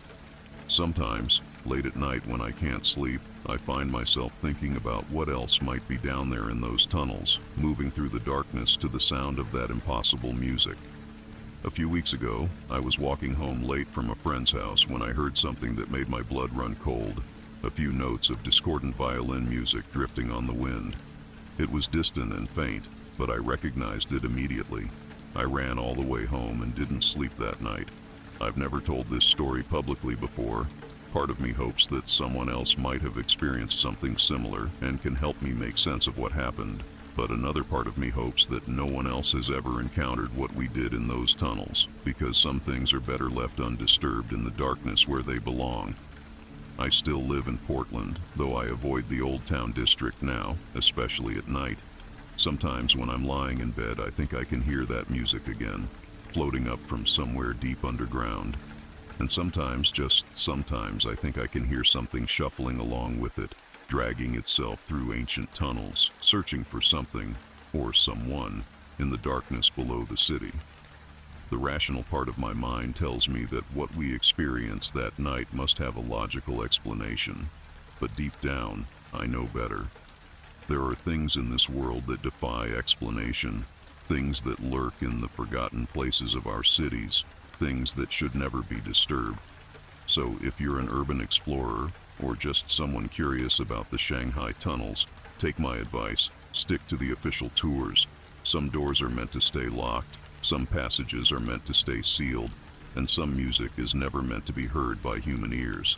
As for me, I've hung up my urban exploring gear for good. These days I prefer to keep to well-lit places where the only music I hear comes from street musicians and passing cars. But sometimes when the fog rolls in from the river and the city grows quiet, I find myself wondering about what's down there in those tunnels, still playing its otherworldly melody in the darkness, waiting for its next audience. Thanks so much for watching this creepy story. If you enjoyed it and want to hear more real-life scary encounters, make sure to hit that like button and subscribe to the channel. Don't forget to turn on notifications by clicking the bell icon so you never miss an upload. Share your own creepy experiences in the comments below. I read every single one. See you in the next video, and remember, stay safe out there. The first unusual thing I noticed about my neighbor Greg was his obsession with his garden. Not the typical kind of garden obsession you might expect from a retiree with too much time on his hands. This was different. He would only work in his garden at odd hours, usually just before dawn or late in the evening when the rest of our suburban street was quiet. My wife Sarah thought I was being paranoid when I first mentioned it. He probably just likes to avoid the heat, she said, not looking up from her coffee one morning as I watched Greg methodically turning over soil through our kitchen window. But there was something in his movements that seemed more desperate than methodical, more compulsive than therapeutic. We'd moved to Maple Grove 3 years ago, attracted by the quiet streets and good schools. Greg and his wife Linda had been among the first to welcome us, bringing over a casserole and a bottle of wine. They seemed like the perfect neighbors, retired, childless, and keen gardeners who kept their property immaculate. But there was something about their smiles that never quite reached their eyes, especially when they talked about their previous home in Vermont. The incident that changed everything happened on a Tuesday night in October. I was up late working on a deadline when I heard the distinct sound of metal striking stone coming from Greg's yard. Looking out our second-floor study window, I could see a flashlight beam dancing erratically across his garden. Greg was digging, but this wasn't his usual gardening. This was frantic, desperate digging. I watched for nearly an hour as he excavated a deep hole near his prized rose bushes. Every few minutes, he would stop and scan the surrounding houses, his flashlight beam sweeping across windows like a searchlight. I ducked behind the curtain each time, my heart racing without really understanding why.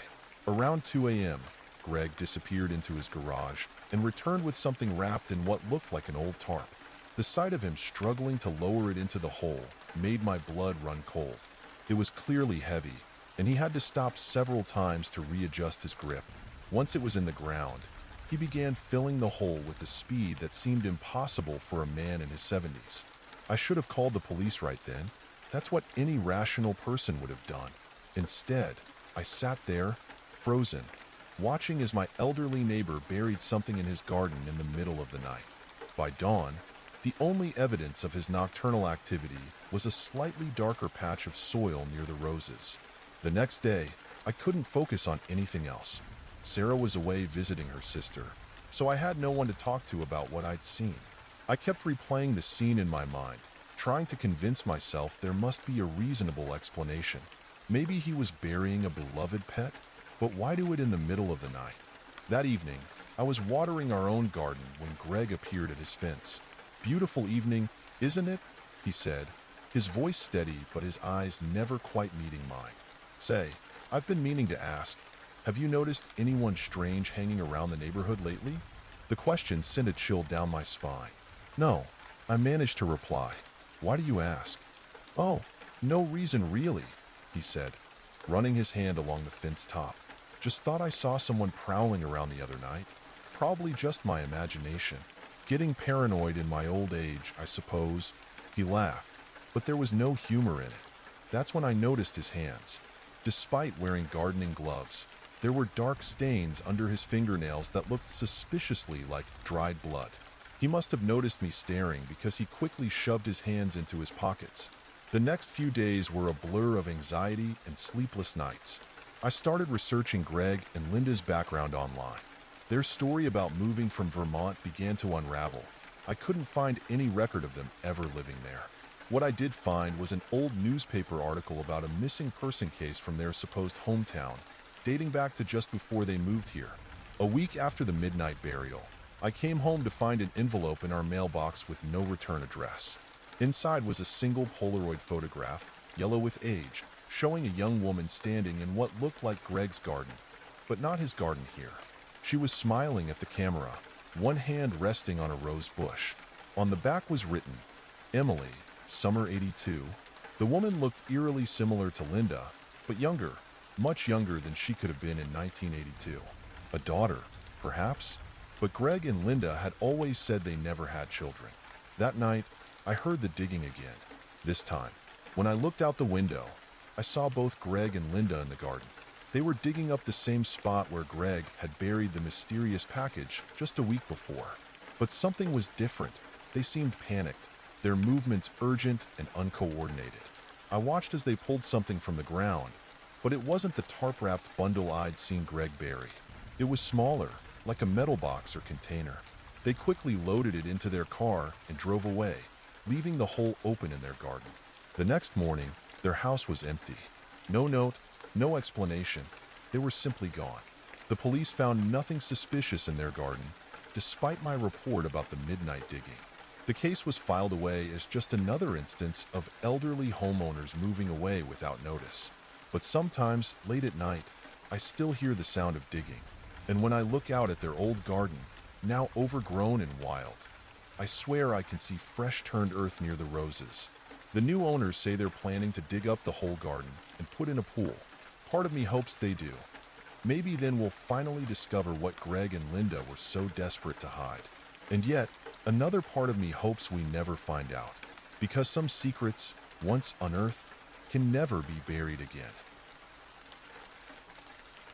I've lived in 3 different homes throughout my life, but the events that occurred in my first house still haunt me to this day. We lived there until I was 16, in what seemed like a perfectly normal suburban neighborhood in Massachusetts. Our house was a modest 2-story colonial with faded blue siding and white trim, sitting on a quiet street lined with maple trees. Everything about our life there was ordinary, except for the neighbors next door. The Mitchell family moved in when I was 14. They were a single father and his 2 teenage sons, James and Michael. While most families on our street regularly participated in block parties and neighborhood gatherings, the Mitchells kept to themselves. Their lawn was always slightly overgrown, and their garage door perpetually closed. In the 2 years we were neighbors, I had maybe exchanged 3 words with either of the boys, despite them being close to my age. My younger sister Sarah and I were playing basketball in our driveway one spring afternoon when Michael, the younger Mitchell boy, approached us. He was wearing a black hoodie despite the warm weather, his hands shoved deep in his pockets. It was the first time I'd ever seen him without his older brother nearby. "Hey," he said, kicking at some loose gravel on our driveway. "Heard you guys are moving soon." I was surprised he knew about our upcoming move, as we hadn't told anyone yet. "Yeah, end of the summer," I replied, bouncing the basketball nervously.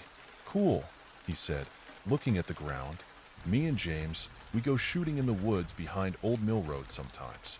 You guys should come tomorrow, if you want." Sarah looked at me with excitement. At 13, she was always eager to be included in anything the big kids were doing.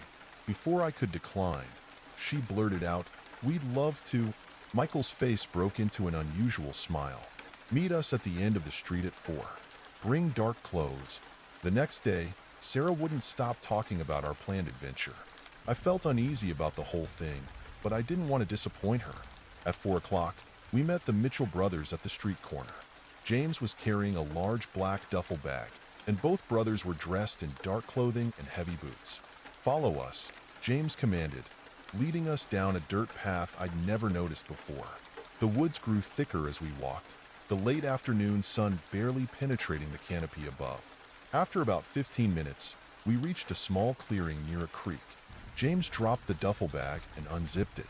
My heart nearly stopped when I saw what was inside.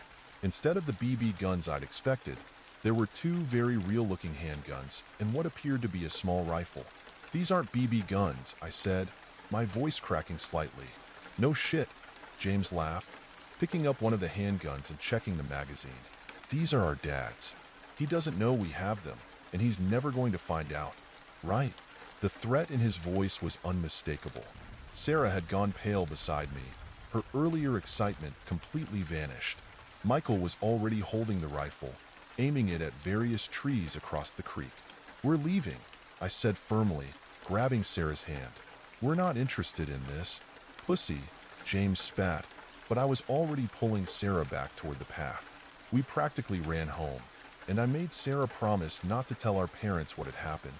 I figured we'd be moving soon anyway, and there was no point in causing trouble. That night, I lay awake in bed, replaying the afternoon's events in my mind. A sudden tapping sound made me freeze. There was someone at my second-story window. Slowly turning my head, I saw James Mitchell's face pressed against the glass, his eyes wild in the moonlight. Somehow, he had climbed up the old oak tree that stretched between our houses. My window was locked, but he held up something that made my blood run cold. A photograph taken that afternoon, showing me and Sarah following them into the woods. He pushed the window up from the outside. I must not have locked it properly, and slithered into my room like a snake. In his other hand was one of the handguns from earlier. "Listen carefully," he whispered, pressing the cold metal against my temple. "If you ever breathe a word about today to anyone, especially our dad, I'll make sure you regret it. Both you and your little sister. Understand?" I managed to nod, my throat too dry to speak. "Good boy," he sneered, backing toward the window. Sweet dreams. For the remaining months before our move, the Mitchell brothers made our lives hell.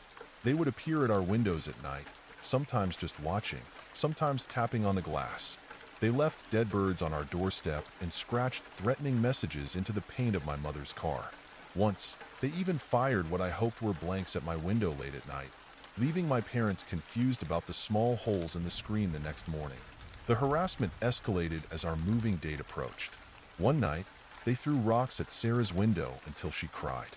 Another time, they left a bullet on my pillow while I was at school. They must have broken in through the basement window that never locked properly. Each incident was accompanied by a clear message: tell anyone, and things would get much worse. The day we moved was the first time I felt like I could breathe freely in months. As we drove away from that house for the last time, I saw the Mitchell brothers standing in their driveway, watching us leave. James raised his hand in a mock wave, and I swear I saw him mouth the words, "See you soon." Years have passed since then, and I've never told anyone this story until now. Sarah and I have an unspoken agreement never to discuss those months of terror. Sometimes I look up the old neighborhood online, curious about what became of the Mitchell brothers. Last year, I found an article that sent chills down my spine. James Mitchell had been arrested for armed robbery, and during the investigation, police discovered a collection of photographs in his possession. They were pictures of families in the neighborhood, all taken through windows at night. I often wonder about the families that moved into our old house after us, and whether the Mitchell brothers found new victims to torment. Sometimes, on particularly dark nights, I still check that my windows are locked, and I never sleep with my back to them. Some neighbors, it turns out, are better left as strangers. The first time I heard the footsteps above my apartment, I dismissed them. Living in the basement unit of a converted Victorian house meant getting used to the sounds of other tenants. But these footsteps were different. They paced in perfect circles, hour after hour, like someone trapped in an endless loop. I'd moved in just 2 months ago, fresh out of graduate school, and grateful to find anything affordable in the city. The landlady, Mrs. Chun, lived on the first floor and barely spoke except to collect rent. The second floor housed a rotating cast of short-term tenants I rarely saw. But the third floor, that's where Mrs. Blackwood lived.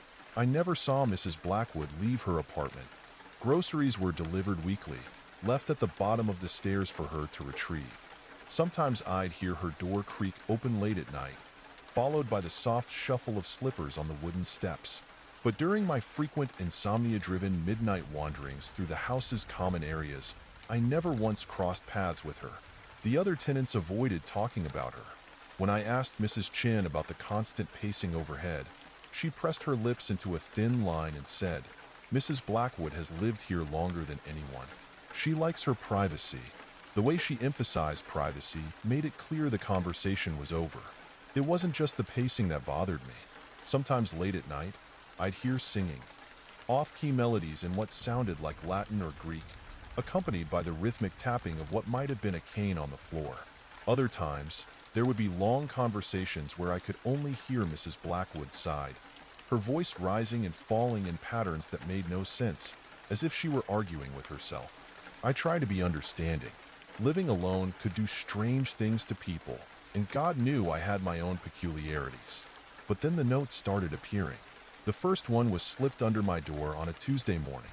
The paper was thick, yellowed parchment, and the handwriting was elaborate cursive in faded brown ink. "Your music disturbs my rituals. Please maintain silence between midnight and 3 a.m. I hadn't been playing any music. In fact, I'd been at my girlfriend Sarah's place the night before. When I mentioned this to Mrs. Chun, she just shrugged and said, "Better to apologize anyway." Mrs. Blackwood. She notices things. The notes continued, becoming increasingly bizarre. "Your dreams are too loud. The candles you burn attract the wrong kind of attention. Stop inviting them in." I hadn't burned any candles. My lease explicitly forbade open flames. Sarah thought it was hilarious. "You've got yourself a regular Grey Garden situation," she joked during one of her visits. "Maybe she's just lonely. You should invite her down for tea." "I don't even know what she looks like," I admitted. "I've never seen her." "Well, that's easy enough to fix," Sarah said, pulling out her phone and opening her real estate app. "Let's see what public records say about the mysterious Mrs. Blackwood." But our search turned up nothing. No property records, no social media presence, not even a mention in the local newspaper archives. It was as if Mrs. Blackwood existed only within the walls of the Victorian house. The breaking point came during a particularly bitter February night. I'd been tossing and turning, listening to the usual pacing overhead, when the footsteps suddenly stopped. In the silence that followed, I heard something new, a slow, deliberate creaking on the stairs leading to my apartment. I lay perfectly still, watching my door. The handle began to turn, ever so slowly. I hadn't locked it, a rookie mistake I'd never make again. The door opened just a crack, and in the dim light from my window, I saw a hand grip the edge of the door. The fingers were impossibly long and pale, with nails that curved like talons. My throat closed up. I couldn't move, couldn't scream. The door opened wider, and I saw a figure in the doorway, tall and thin, wearing what looked like an old-fashioned nightgown. But where its face should have been, There was only shadow, deeper than the darkness around it. The figure stood there, swaying slightly, for what felt like hours. Then it spoke, in a voice that sounded like rustling papers. "You've been inviting them in. I can smell them on you. The ones from the other side." I found my voice then, a strangled whisper. "I don't know what you're talking about." The figure took a step forward. "Your dreams. They're too loud. They attract attention. Dangerous attention." Another step. "I've been protecting this house for 70 years. I won't let you undo my work." I reached for my phone, desperate to call for help, but it wasn't on my nightstand. The figure laughed, a sound like dry leaves scraping against pavement. "Looking for this?" My phone floated in the air beside her, suspended by those terrible long fingers. What happened next is still a blur in my memory.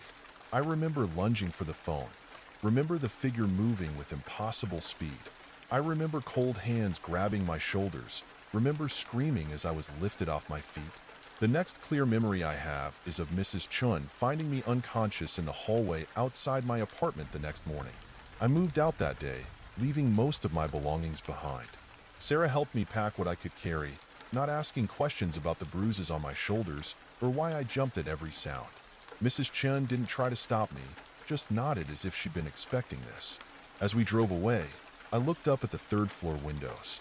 For just a moment, I saw a face there, ancient and beautiful and terrible all at once. The figure raised one long-fingered hand in what might have been a wave or a warning. I still drive by the house sometimes, late at night when I can't sleep. The third-floor windows are always dark now, but sometimes I see movement behind the glass. And on very quiet nights, if I listen carefully, I can still hear the pacing, perfect circles, hour after hour, like someone trapped in an endless loop. Or maybe, like someone standing guard. Mrs. Chun still owns the house, but she never rents out the basement apartment anymore. When asked why, she just presses her lips into that familiar thin line and says, "Mrs. Blackwood likes her privacy." And now I understand exactly what she means. And those were 3 terrifying tales of neighbors from hell. If you enjoyed these nightmarish neighbor stories, don't forget to hit that like button. Though maybe check first that it's not being pressed by a pale, long-fingered hand. And if you want more bone-chilling true stories delivered straight to your feed, make sure to subscribe and ring that notification bell. Your next-door neighbor might already be subscribed. Who knows? Leave a comment below sharing your own creepy neighbor experiences. But be careful what you write. You never know who might be reading over your shoulder. Until next time, sleep tight and maybe double-check those locks on your doors and windows. Sweet dreams. It was supposed to be a quiet, peaceful getaway, a cozy cabin in the woods, far away from the stresses of everyday life. That's what I had in mind when I rented the cabin for a long weekend. As a freelance writer always hunched over a computer, I relished the chance to disconnect, unwind, and let the serene forest setting recharge my batteries. I arrived at the cabin just as the sun was setting, casting long shadows across the gravel driveway. The small, 2-story structure sat at the end of a winding dirt road, with a handful of similarly rustic cabins dotting the surrounding woods. It had a certain charm to it, weathered wood siding, a stone chimney, and a quaint front porch. After unloading my bags, I stepped inside and immediately felt a sense of tranquility wash over me. The interior was cozy and comfortable, with an open-concept living area, a modest kitchen, and a loft bedroom upstairs accessible by a small staircase with a peculiar hatch-style door at the top. As I began to settle in, I couldn't help but notice an odd, almost unsettling vibe to the place. Perhaps it was the creaking floorboards, the musty smell, or the eerie silence that enveloped the cabin. I quickly dismissed these initial reservations, chalking it up to my overactive imagination. After making myself a simple dinner, I headed upstairs to the loft bedroom. The narrow staircase leading up to the loft felt claustrophobic, and I found myself subconsciously glancing over my shoulder as I climbed. Once in the bedroom, I drew the curtains, flicked on the TV, and nestled into the plush comforter, ready to unwind. Just as I was starting to doze off, a sudden noise from below jolted me awake. "Who's up there?" A gruff voice called out from the darkness. My heart pounded in my chest as I sat up straight, clutching the remote in a white-knuckled grip. I strained to listen, every muscle in my body tense. For a moment, the only sound was the soft hum of the TV. Then, a series of heavy footsteps began ascending the stairs. Panic seized me, and I frantically looked around the room for something, anything, I could use as a weapon. My eyes landed on a sturdy-looking lamp on the nightstand. I grabbed it, ready to swing if needed. The hatch door creaked open, and a figure slowly emerged into the bedroom. I held my breath, bracing myself, but as the dim glow of the TV illuminated the intruder's face, I realized it was not an intruder at all. It was the elderly man who owned the cabin. "Oh, I'm sorry," he said, his voice cracking. "I didn't mean to startle you." I exhaled sharply, heart still pounding. "What are you doing here?" I asked, trying to keep the fear out of my voice. I live here," he replied, shuffling his feet awkwardly. "This is my cabin." I furrowed my brow in confusion. "But I rented this place for the weekend," I protested. "Yes, well, you see." The old man paused, clearing his throat. "I've been subletting it out while I'm away." He cast his gaze downward, a pained expression crossing his face. "Away?" I echoed, the lamp still gripped tightly in my hand. "It's a long story," he sighed. "I apologize for the intrusion. I'll just be going now." With that, he turned and slowly descended the stairs, disappearing back into the darkness below. I remained frozen in place, heart racing, until I heard the front door creak open and then close. Cautiously, I peered over the edge of the loft, scanning the room below. It was empty. I waited, listening for any further sounds, but the cabin was silent save for the muted drone of the television. After several minutes, I mustered the courage to venture downstairs. I flicked on the lights, searching for any sign of the old man, but the cabin appeared deserted. Satisfied that I was alone, I locked the front door and windows, then made my way back upstairs, keeping a firm grip on the lamp the whole time. As I lay in bed, staring up at the ceiling, 1,000 questions raced through my mind. Who was that man?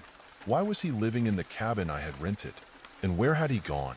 I tried to rationalize the encounter, to convince myself that it was all just a misunderstanding. But something about the old man's demeanor, the haunted look in his eyes, made me uneasy. Eventually, exhaustion overcame my anxious thoughts, and I drifted off to an uneasy sleep.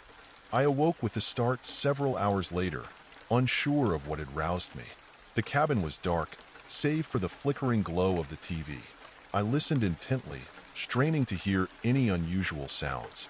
At first, there was nothing. Then, a soft creak from somewhere downstairs. My heart leapt into my throat as I froze, every muscle tensed. Slowly, I reached for the lamp, gripping it tightly.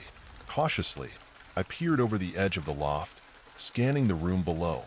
The main floor was cloaked in shadows, but I could make out a figure moving stealthily across the living room. Without a second thought, I hurled the lamp over the edge, sending it crashing to the floor below. The intruder let out a startled yelp, and the cabin was plunged into darkness as the lamp shattered.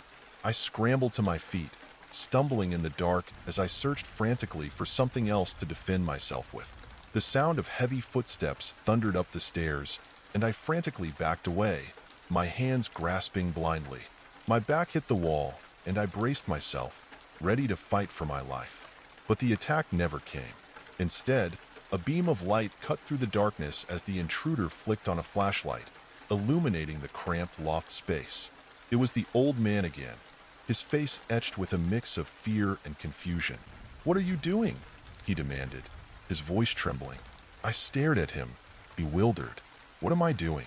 What are you doing, breaking into my cabin in the middle of the night?" He shook his head, the beam of the flashlight wavering. "This is my cabin," he insisted. "I live here." "No, you don't," I countered, the adrenaline still coursing through me. "I rented this place for the weekend." The old man's brow furrowed, and he opened his mouth to speak, but no words came out. He stood there, frozen, the flashlight casting an eerie glow on his weathered features. "Who are you?" I asked, my voice barely above a whisper. He hesitated for a moment before responding. "My name is Henry. This, this was my home. I shook my head in disbelief. If this is your home, then why am I here? Why did you rent it out to me? Henry's gaze dropped to the floor, and he let out a heavy sigh. I needed the money, he admitted, his voice tinged with shame. Things have been difficult lately. I studied him, trying to make sense of the situation. Where do you live now? I asked, the anger in my voice giving way to a hint of concern. Nowhere, he replied simply, his shoulders sagging. I've been staying here whenever I can. I felt a pang of sympathy for the old man, despite the unsettling circumstances. Well, you can't just break into a place that's been rented out, I told him firmly. That's illegal. Henry nodded, his eyes downcast. I know. I'm sorry. I didn't know what else to do. We stood there in silence for a moment, the awkwardness palpable. Finally, I spoke up. Look, I don't want any trouble. Why don't you come back in the morning, and we can figure this out then? Henry hesitated, then nodded slowly. All right. I'm sorry for disturbing you. With that, he turned and made his way back down the stairs, the beam of the flashlight disappearing into the darkness. I remained in the loft, my heart still pounding. I couldn't shake the uneasy feeling that had settled over me. Who was this man, and why was he living in this cabin? What had happened to him to leave him in such a desperate situation? Despite my better judgment, I couldn't bring myself to call the police. There was something about Henry's defeated demeanor, the haunted look in his eyes, that gave me pause. He was clearly a troubled, broken man, and I couldn't help but feel a twinge of compassion. As the first light of dawn began to filter through the curtains, I finally drifted off to a restless sleep, my mind still racing with questions and uncertainty. When I awoke a few hours later, the cabin was once again silent. I cautiously made my way downstairs, half expecting to find Henry lurking in the shadows. But the main floor was empty, save for the shattered remains of the lamp I had thrown the night before. I spent the day exploring the surrounding woods, trying to clear my head and put the strange encounter behind me. But the unease never fully dissipated, and I found myself constantly glancing over my shoulder, half expecting to see Henry emerge from the trees. As the sun began to set, I returned to the cabin, locking the door securely behind me. I made a simple dinner, then headed upstairs to the loft, intent on settling in for a quiet evening. But as I climbed the stairs, I noticed the hatch door was slightly ajar. My heart skipped a beat, and I froze, listening intently. There was a soft rustling sound coming from the bedroom.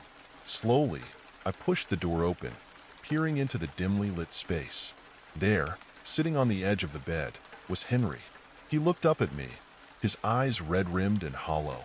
I'm sorry, he said, his voice barely above a whisper. I didn't mean to intrude again. I hesitated, unsure of how to respond. What are you doing here?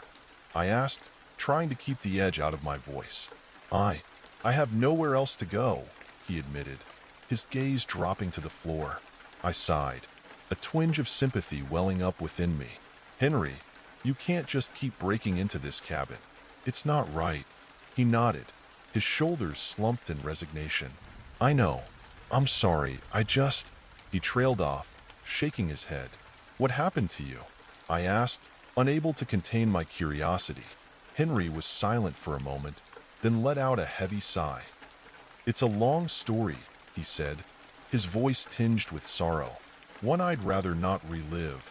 I studied him, taking in the defeated posture, the haunted look in his eyes. Something had clearly gone terribly wrong in this man's life, but I could only imagine the depth of his pain.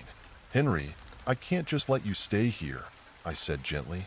This cabin is rented to me for the weekend. He nodded, his gaze still downcast. I understand. I'll go. As he rose from the bed, I felt a pang of guilt. Wait, I said, the words tumbling out before I could stop them. Maybe you could stay. Just for tonight. Henry looked up at me, his eyes widening with surprise. You'd let me stay? I nodded, surprised by my own decision. Just for tonight, I reiterated. But we'll need to figure something out in the morning. A glimmer of hope flickered in Henry's eyes, and he offered me a small, grateful smile. "Thank you," he whispered. I watched as he settled back onto the bed, his weary frame sinking into the mattress. I couldn't help but wonder what had led him to this point, to being a trespasser in his own former home. As I descended the stairs, I felt a sense of unease, but also a twinge of compassion for the broken old man upstairs. That night, I lay awake, listening for any signs of movement from the loft. But the cabin remained silent, save for the occasional creak of the floorboards. Eventually, exhaustion overcame me, and I drifted off to an uneasy sleep, my mind still racing with questions and uncertainty. When I awoke the next morning, I found Henry sitting at the kitchen table, a steaming cup of coffee in his hands.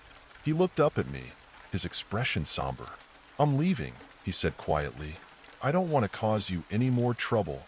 I hesitated, unsure of how to respond. "Where will you go?" I asked, despite my better judgment. Henry shrugged, his gaze dropping to the table. "I don't know. Anywhere but here, I suppose." I watched him for a moment, a pang of sympathy welling up within me. "Henry, if you need help, I could try to find you some resources, or maybe put you in touch with Dash."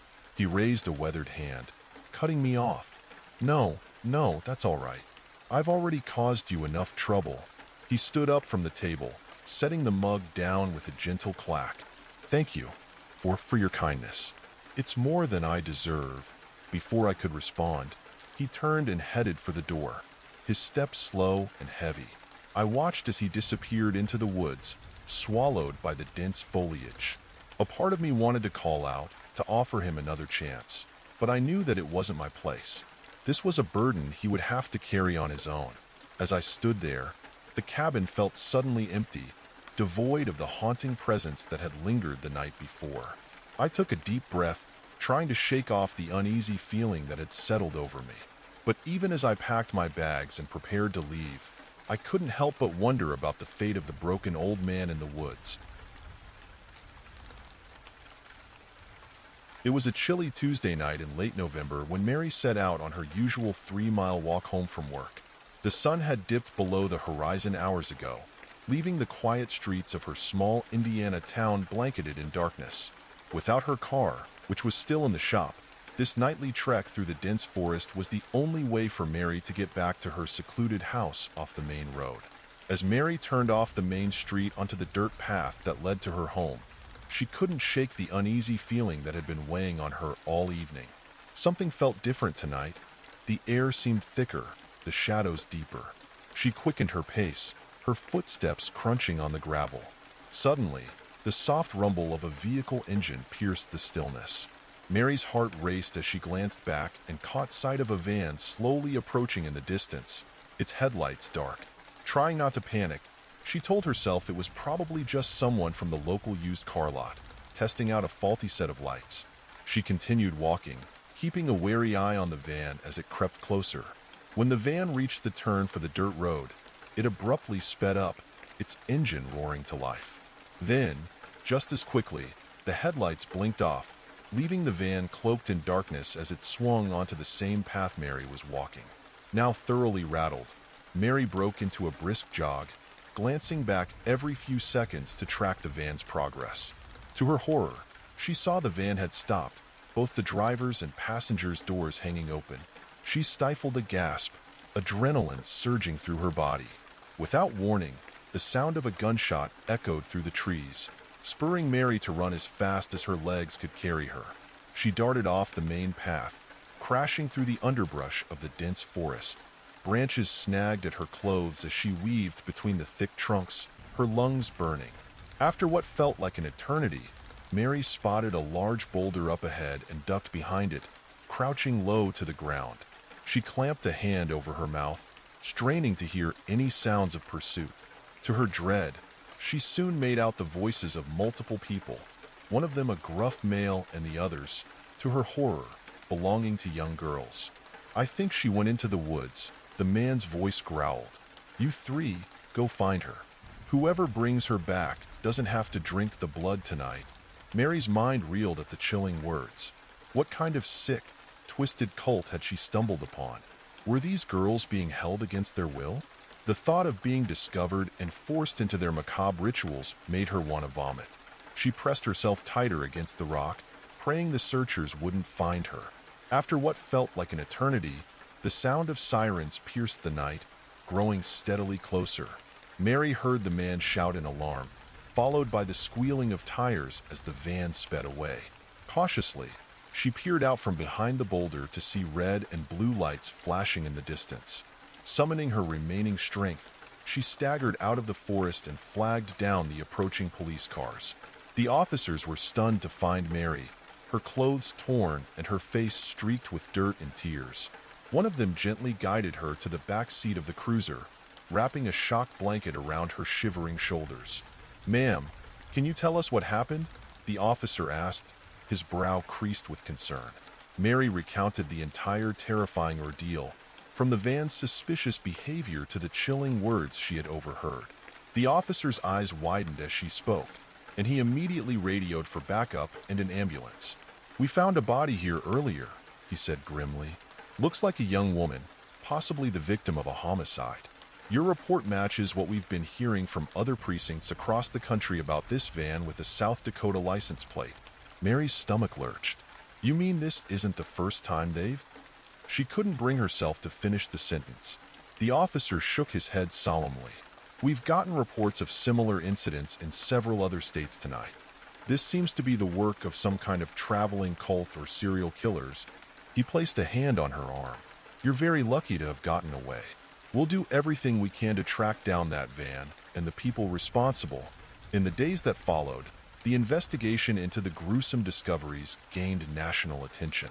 Authorities in multiple states had responded to reports of a suspicious van and uncovered a trail of bodies, all young women, all brutally murdered and mutilated. It soon became clear that this was the work of a highly organized and elusive criminal enterprise, one that seemed to strike without any discernible pattern or motivation. The van's license plate, registered in South Dakota, proved to be a dead end, as the plate had been stolen from an unsuspecting owner weeks earlier. Mary's harrowing account provided crucial leads, but the police were no closer to identifying the cult-like group or their hideout. The victims' families were left devastated and desperate for answers, while the public remained gripped by a growing sense of fear and unease. Unable to shake the trauma of her encounter, Mary decided to move away from her small Indiana town. She packed up her meager belongings and headed west, settling in a bustling city where the shadows of the forest no longer loomed. Though the nightmares still came, she took some comfort in the distance between herself and the scene of that terrifying night. Months passed, and the investigation dragged on with no major breakthroughs. The media attention eventually waned, and the case began to slip from the public consciousness.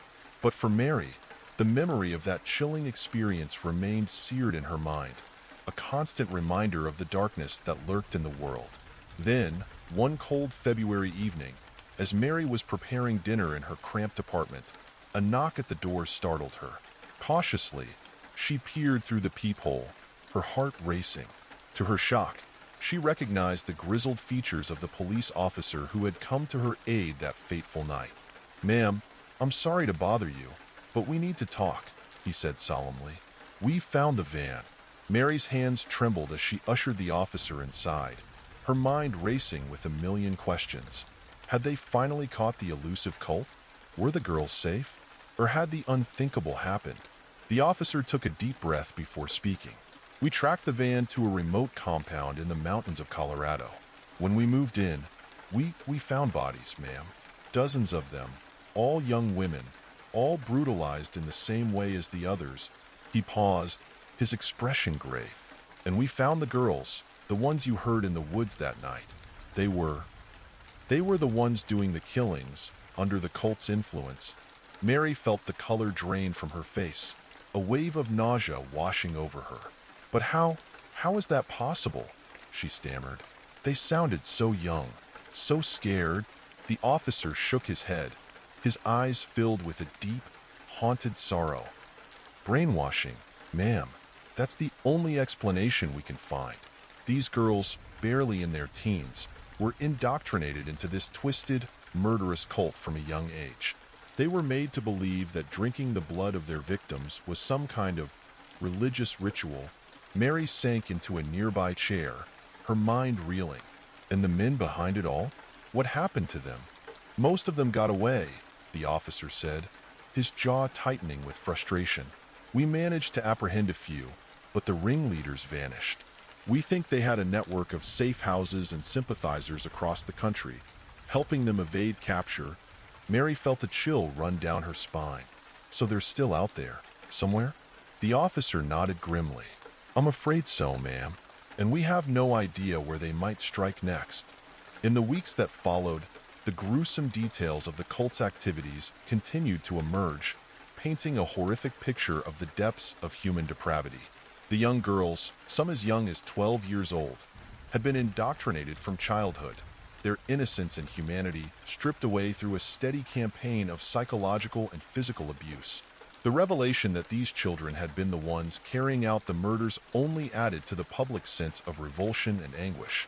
Experts struggled to understand how such a thing could have happened, how an entire generation of young people could have been so completely corrupted and twisted into becoming willing participants in such unspeakable acts. For Mary, the news only compounded the trauma she had already endured. She found herself haunted by the memory of those chilling voices in the woods, the casual way the cult leader had spoken of drinking blood, the thought that those girls, mere children, had been the ones to ultimately carry out the killings made her sick to her stomach. She knew she would never be able to fully escape the shadow of that fateful night. The knowledge that she had come so close to falling victim to the cult's twisted machinations. The police assured her that they were doing everything in their power to track down the remaining members and bring them to justice, but Mary couldn't shake the feeling that the nightmare was far from over. As the investigation dragged on, the public's attention gradually began to wane, the shocking revelations giving way to the din of new crises and scandals.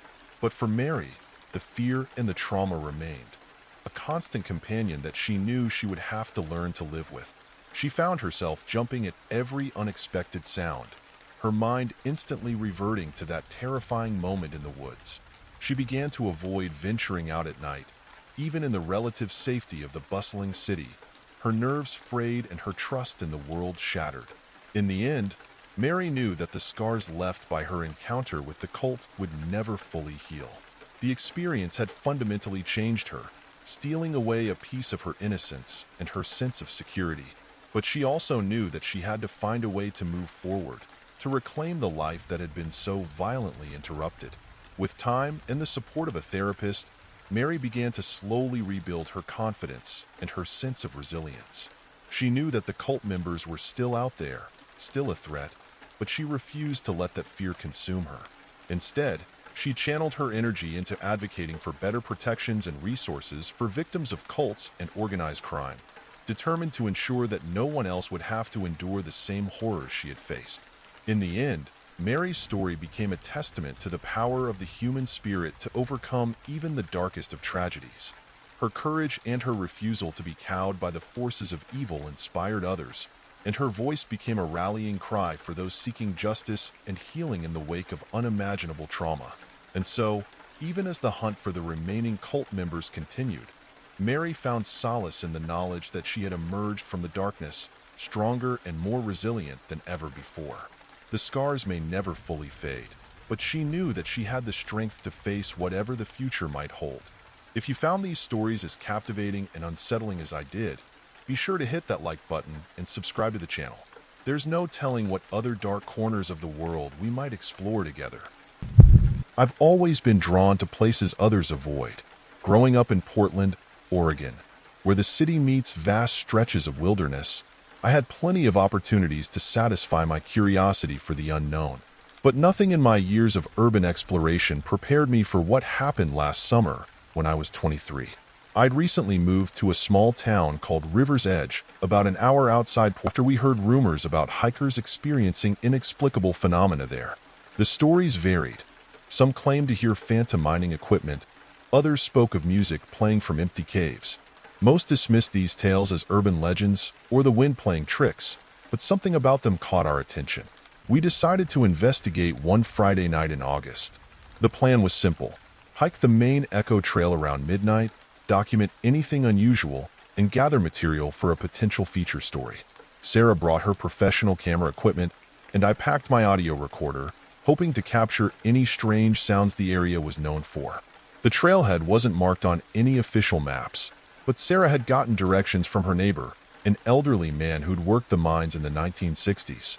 We parked my Subaru at an abandoned ranger station around 11:30 p.m., the gravel lot empty except for our vehicle. The summer night was unusually cool, and a thin fog had settled in the valley below. "Maybe we should have waited until morning," Sarah said, adjusting her backpack. Her usual confidence seemed slightly shaken as we stared into the darkness ahead. "Where's your sense of adventure?" I teased, but I understood her hesitation. The forest felt different at night, more alive somehow. The tall pines swayed gently in the breeze, their shadows dancing in the beam of our headlamps. The first mile was uneventful. The trail, though overgrown, was still visible, a narrow dirt path cutting through dense undergrowth. Old mining equipment littered the sides, rusted carts, rotting support beams, cable spools slowly being reclaimed by nature. Sarah stopped occasionally to photograph particularly interesting pieces, the flash of her camera momentarily illuminating the forest like lightning. About an hour in, we reached the first mine entrance. It was smaller than I expected, more of a cave than a proper shaft, with ancient timber supports framing the opening. A cool breeze emanated from within, a rustle of leaves, distant owls. But there was something else, something barely perceptible beneath the natural ambience. I adjusted my headphones, trying to isolate it. "Do you hear that?" Sarah whispered, lowering her camera. I nodded slowly. It was like a vibration more than a sound, a low hum that seemed to come from everywhere and nowhere at once. As we listened, it gradually became clearer, a rhythmic pulsing that reminded me of machinery, but softer, almost organic. We followed the sound, moving deeper into the trail system. The path narrowed further, winding between towering rock walls. The fog had grown thicker, and our headlamps created eerie halos in the mist. The humming grew stronger, but its source remained impossible to pinpoint. Then we heard the whistle. It cut through the night like a knife, a clear, piercing note that echoed off the cliff faces. Not the shriek of wind through rocks or the call of a night bird, but a deliberate sound, almost musical. Sarah grabbed my arm, her fingers digging into my jacket. "That's not possible," she muttered. "There's nobody else up here." The whistle came again, longer this time, modulating into what could only be described as a melody. It was beautiful in a haunting way, like a lullaby played in a minor key. The sound seemed to move around us, first coming from the direction we'd been heading, then from behind, then from somewhere above. My audio recorder was picking up everything, its levels dancing in the dark. Sarah's camera clicked rapidly as she tried to capture something, anything, in the fog. The melody continued, growing more complex, interweaving with the mysterious hum we'd been following. We should have turned back then. Every instinct was screaming at us to return to the car. But curiosity overcame fear, and we pressed forward, following the music deeper into the mountain. The trail opened into a small clearing, presumably an old mining camp.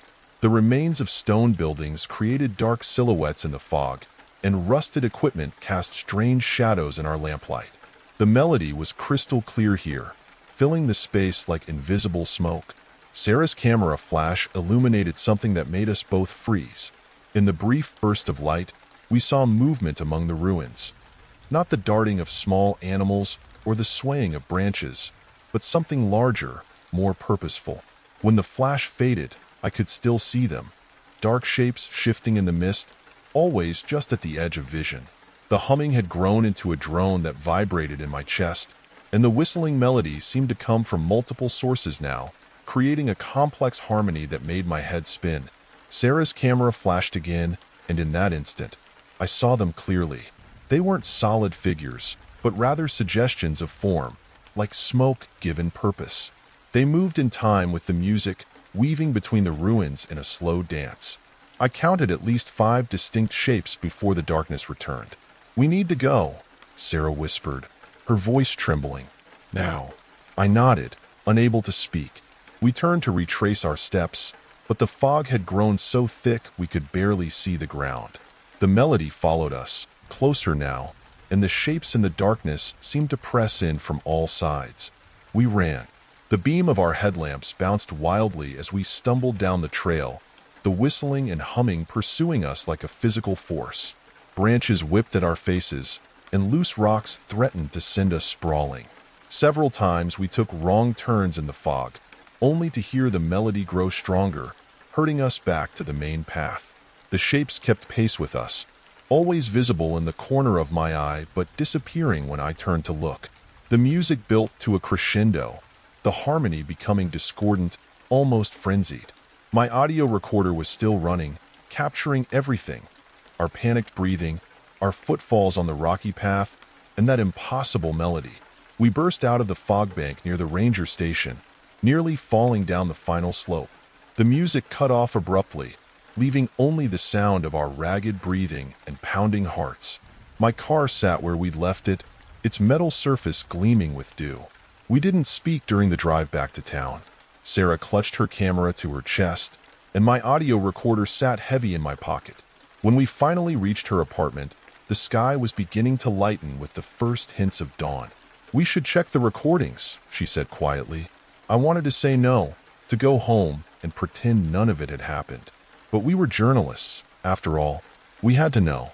The photos showed little at first, just fog-shrouded trees and mining equipment. But in the clearing, Sarah had captured something extraordinary. Faint, luminous forms appeared in several frames, twisted into impossible shapes as they moved through the ruins. They weren't clear enough to make out details, but they were undeniably there. My audio recording was even more chilling. The humming came through clearly, a constant undertone throughout the file. And the whistling. It was perfect, too perfect to be human. The melody was complex and otherworldly, following no musical scale I'd ever heard. Audio analysis later showed frequencies that shouldn't have been possible in nature. We never published the story. How could we? No one would believe us, and we had no way to prove what we'd really encountered. Sarah's photos could be explained away as camera artifacts, and my audio recording, while inexplicable, wasn't conclusive evidence of anything supernatural. We did, however, research the area's history more thoroughly. We discovered that in 1891, 12 miners had disappeared in that section of the mountain. The official report blamed a cave-in, but their bodies were never recovered. More interesting were the accounts from other miners who reported hearing strange music in the weeks leading up to the disappearance. Whistling melodies that echoed through the tunnels, accompanied by an odd mechanical hum. I still have the audio file, and Sarah kept the photos. Sometimes, late at night, I'll listen to that recording, trying to make sense of what we experienced. The melody remains as haunting as ever, and if I close my eyes, I can still see those shapes moving through the fog, dancing to their impossible music. I haven't gone back to the Echo Trail, though I've been tempted. Sarah took a job at a newspaper in Seattle shortly after that night, but she emails occasionally. Neither of us has found a rational explanation for what we encountered, and maybe we never will. But one thing's certain, something exists in those old mining trails, something that doesn't belong to our world, and it's still there, whistling its ethereal songs into the darkness. As for me, I still explore abandoned places, but never alone and never at night. Some mysteries, I've learned, are better left unexplored. And sometimes, when the wind blows just right through the trees outside my window, I catch myself listening for that familiar melody, hoping I'll never hear it again. Working nights at Mountain View Medical Center wasn't my first choice, but as a recent nursing school graduate, I had to take what I could get. The position was in the laboratory department, processing blood samples and running tests from 11 p.m. to 7 a.m. The pay was decent, and the schedule, 4 days on, 4 days off, seemed manageable at first. I was wrong about that last part. After 6 months of fighting my natural sleep cycle, I started experiencing the effects of chronic sleep deprivation. Even on my days off, I couldn't seem to reset my internal clock. My girlfriend Sarah kept telling me I should look for day shift positions, but those were hard to come by, and I had bills to pay. The incident happened during my third night back after a break, in late October. I had only managed about 4 hours of broken sleep before my shift, and I was already running on fumes by 3 a.m. The lab was in the basement, tucked away in a corner of the hospital that most people never saw. During the day, it was a bustling hub of activity, but at night, I was usually alone except for the occasional delivery of urgent samples from the ER. That night was particularly quiet. Most of the hospital's elective procedures had been postponed due to a renovation project on the third floor, and the ER had been surprisingly calm. I was catching up on some routine blood work when my pager buzzed, a stat order from the ICU. The hospital's layout was like a maze, especially in the older sections. The quickest way to the ICU was through a service corridor that connected to a back elevator, bypassing the main hallways. I'd taken this route hundreds of times, but something felt different that night. The fluorescent lights seemed dimmer than usual, creating pools of shadow between their harsh glare. As I walked, I heard the distinct sound of squeaking wheels behind me. I turned, expecting to see an orderly with a cart, but the corridor was empty. The sound stopped the moment I looked back. Lack of sleep, I told myself. It wouldn't be the first time my exhausted brain had played tricks on me. The elevator was one of those old models with a manual gate you had to pull across. As I reached for it, I caught movement in my peripheral vision. A figure in white turning the corner at the far end of the corridor. "Hey," I called out, thinking it might be someone from the night shift looking for the lab. No response. The elevator ride to the ICU was uneventful, but when the doors opened, I immediately knew something was wrong. The ICU should have been staffed with at least 3 nurses, but the station was deserted. The monitors in the rooms were dark, and there was an odd stillness in the air. I checked my pager again. The order had definitely come from ICU bed 12, but as I approached the room, I saw that it was empty, the bed neatly made. Not just unoccupied. It looked like it hadn't been used in days. A soft cough behind me made me jump. I spun around to find an elderly man in a patient gown standing in the doorway. His hospital bracelet caught the light, but something about it looked wrong. The date was from 3 months ago. "I've been waiting for someone," he said, his voice barely above a whisper. "They told me my results would be ready." "Sir, you shouldn't be up here alone," I said, trying to keep my voice steady. "Let me help you find your nurse." He smiled, but there was something off about the expression. "Oh, they know where I am. They always know." He took a step forward, and I noticed his feet weren't quite touching the floor. I backed away, my heart pounding. The old man's form seemed to flicker like a bad television signal. His skin became increasingly transparent, and I could see the wall behind him through his chest. That first encounter with Thomas Mitchell was just the beginning. After switching to day shift, I thought I'd left the supernatural aspects of Mountain View behind. I was wrong. It started with small things at first. Lab results printing themselves when no orders had been placed. Blood samples appearing on my desk with labels from patients who died months ago. Then the incidents escalated. One evening, as I was finishing up my shift while the night crew was arriving, all the computers in the lab suddenly displayed the same error message. Patient waiting, time critical. Every screen, even the old printer display, showed the same words. When we tried to clear them, they just reappeared. The IT department couldn't find anything wrong with the system. As soon as the night shift started, everything returned to normal. But that was just the beginning. A week later, I stayed late to complete some backlogged paperwork. The sun had already set, and that familiar nighttime stillness was creeping through the hospital corridors. As I was organizing files, I heard a soft humming sound coming from our cold storage room. It wasn't the usual mechanical hum of the refrigerators. It was a tune, something that sounded like an old hymn.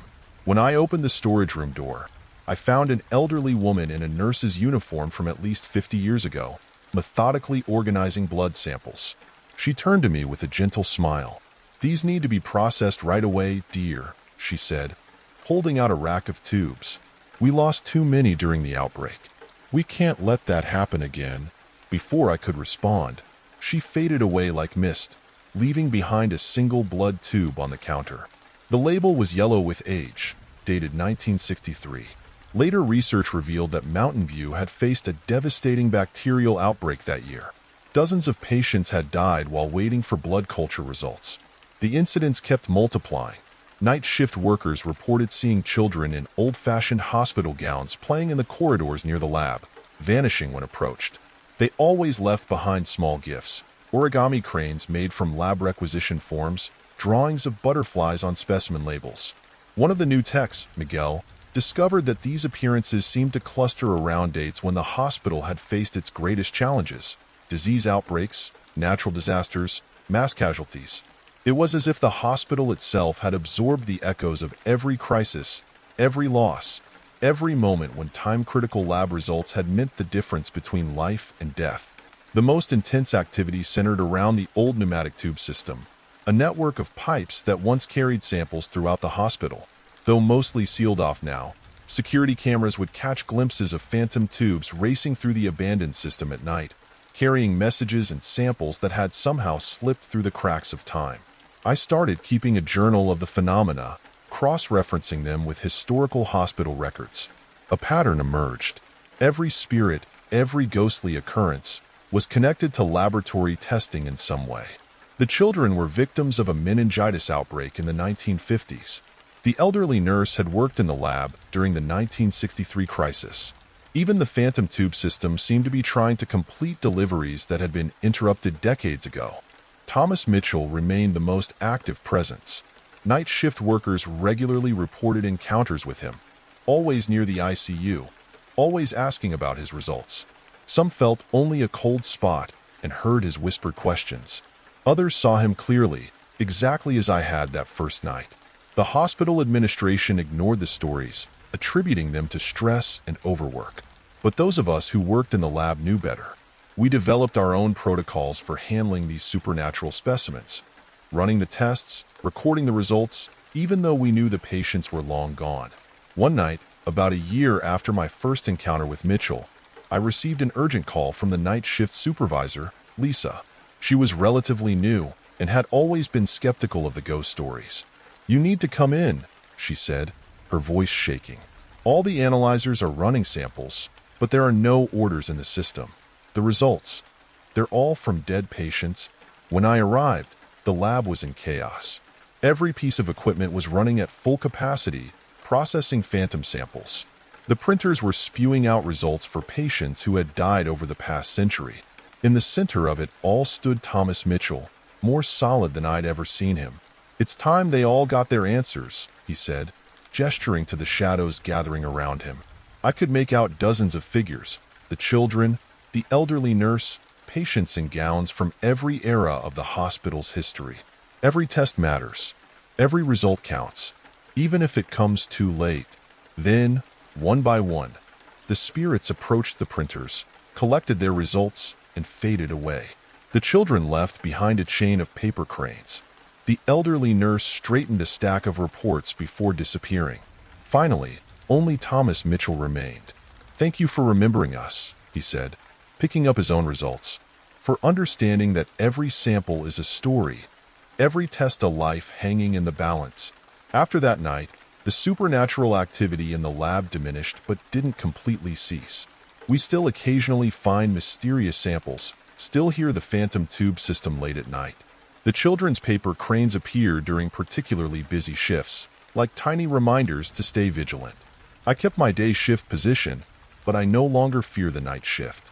The spirits of Mountain View aren't malevolent. They're reminders of our purpose, our responsibility to the patients who depend on our work. We've made changes, too. The lab now has a strict policy about stat orders. They're processed immediately, no matter how busy we are. We've installed better tracking systems and redundant checks. No result is ever delayed, no sample overlooked.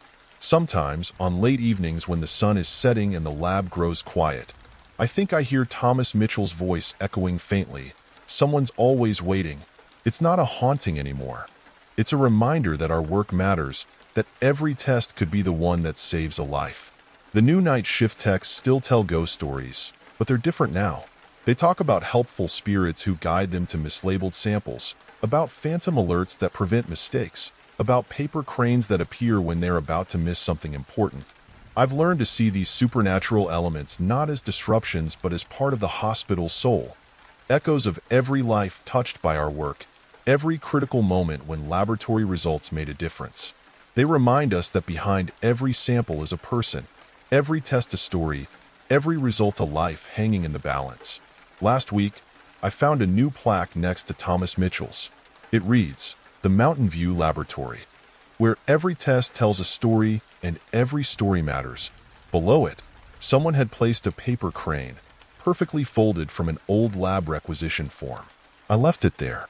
Some stories need to be remembered, some waiting needs to be acknowledged, and some ghosts deserve to be heard. If you enjoyed these nightmarish stories, don't forget to hit that like button. And if you want more bone-chilling true stories delivered straight to your feed, make sure to subscribe and ring that notification bell. It was a chilly autumn night as I made my way down the winding highway, the lights of my old car barely cutting through the inky darkness that surrounded me. I had been driving for hours, my mind focused solely on reaching my destination, my parents' new home on the West Coast. They had moved there just a few months ago, and this would be my first visit since the big relocation. As I cruised along, the miles ticking by, I couldn't help but feel a sense of unease. The road seemed endless, with only the occasional gas station or roadside diner to break up the monotony.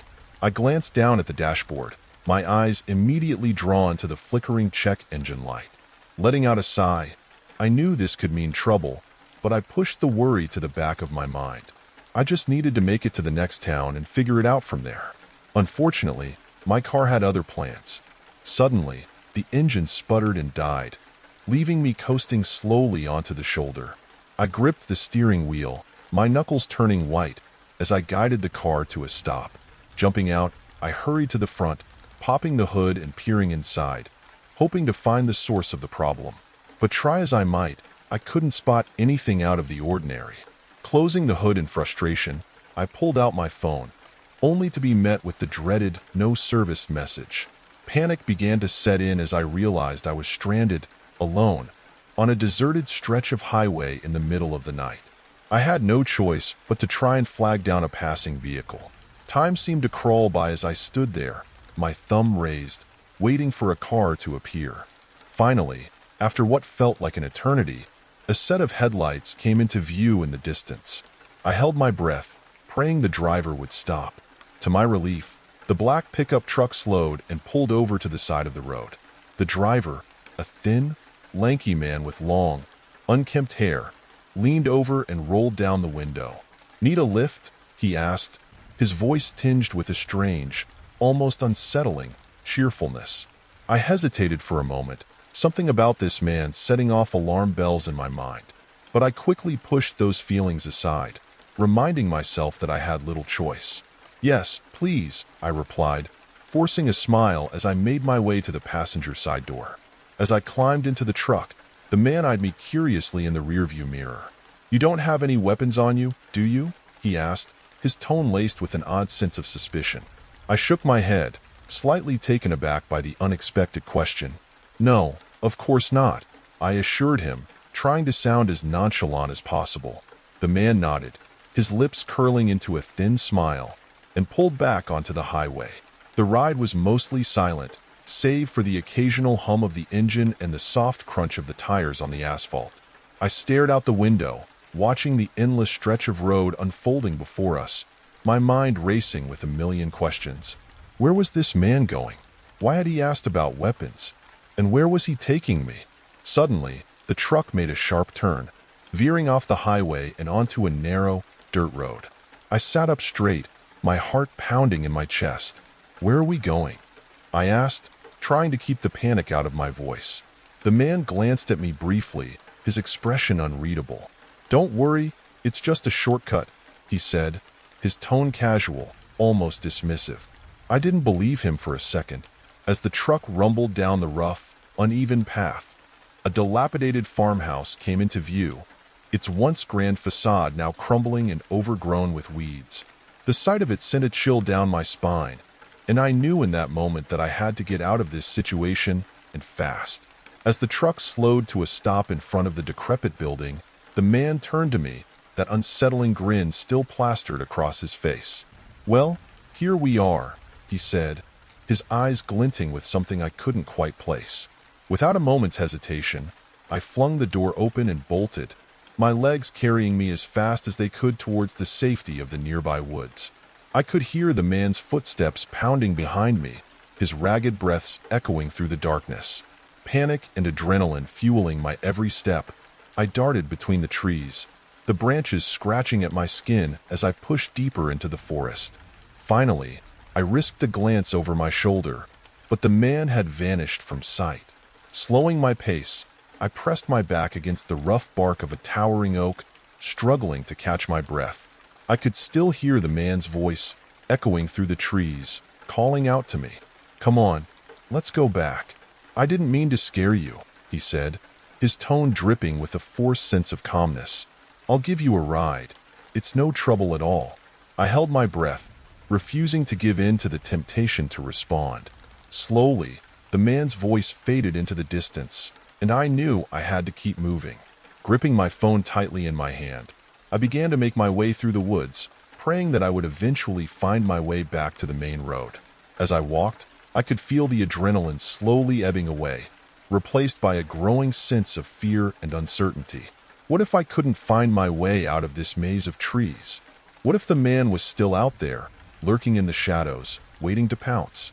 My mind raced with a million terrifying scenarios, each one more horrific than the last.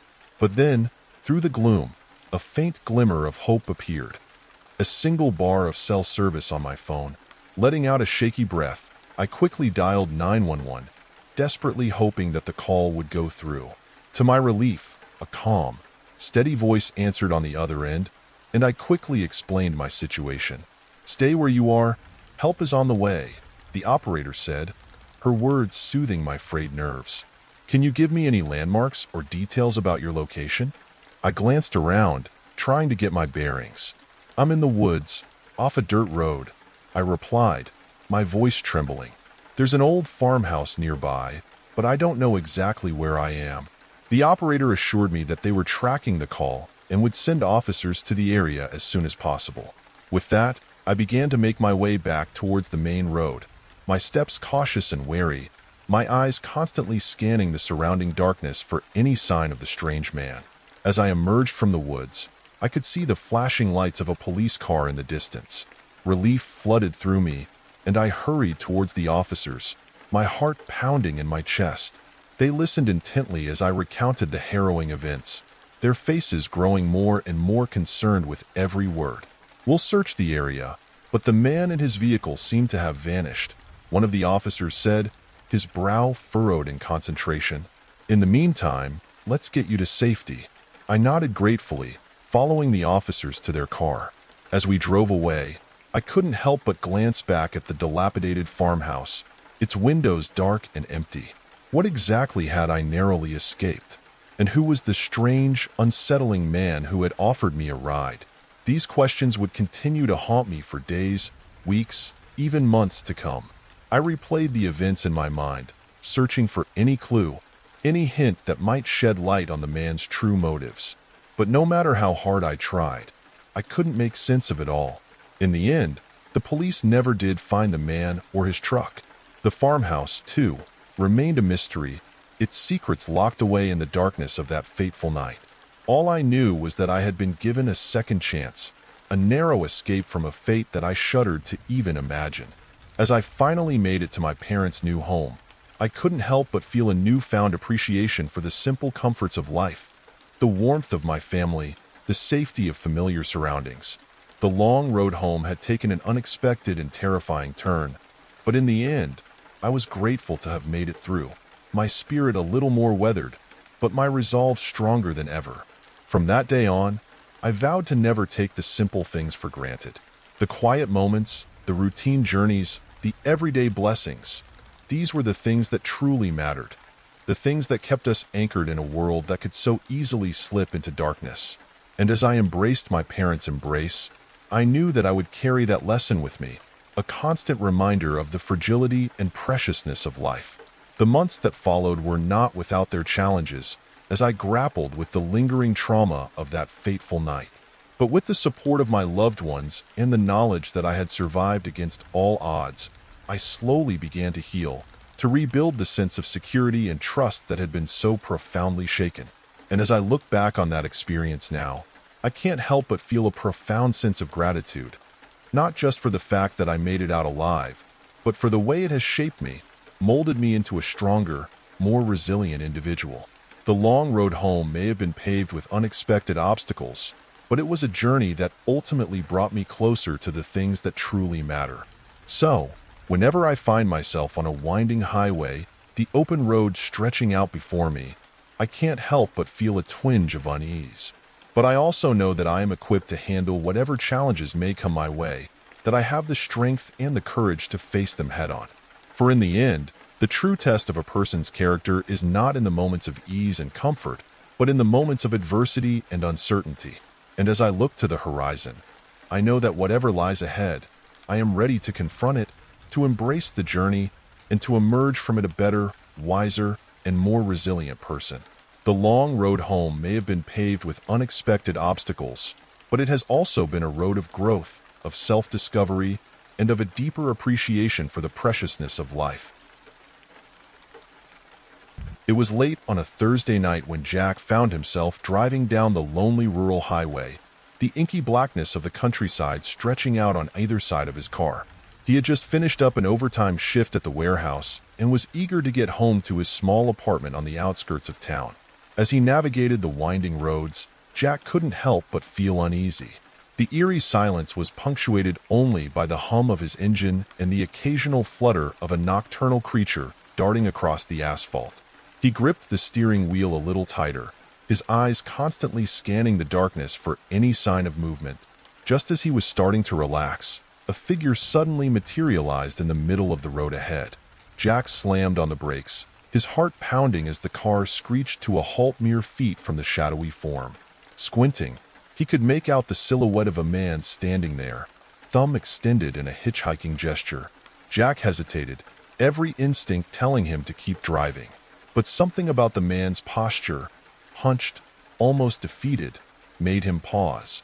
Cautiously, he rolled down the window. "You need a ride?" Jack called out, trying to keep his voice steady. The man shuffled closer, and Jack caught a glimpse of his face in the dim glow of the dashboard lights. He looked utterly exhausted, his eyes sunken and his stubble-covered cheeks gaunt. "I'd appreciate it, if you don't mind," the man replied, his voice barely above a whisper. Against his better judgment, Jack nodded and motioned for the man to get in. As the passenger door creaked open, a wave of unease washed over him.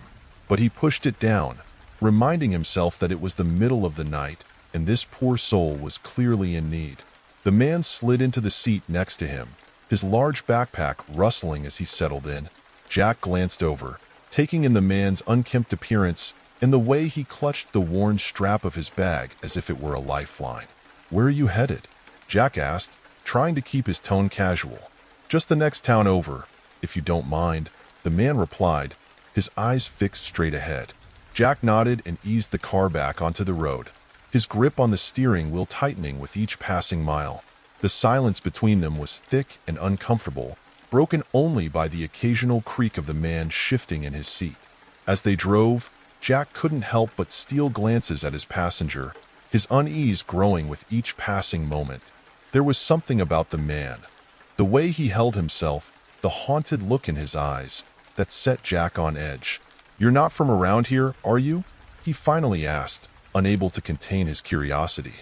The man turned to him, a hint of a smile playing at the corners of his mouth. "What gave me away?" Jack chuckled nervously. "Just a guess.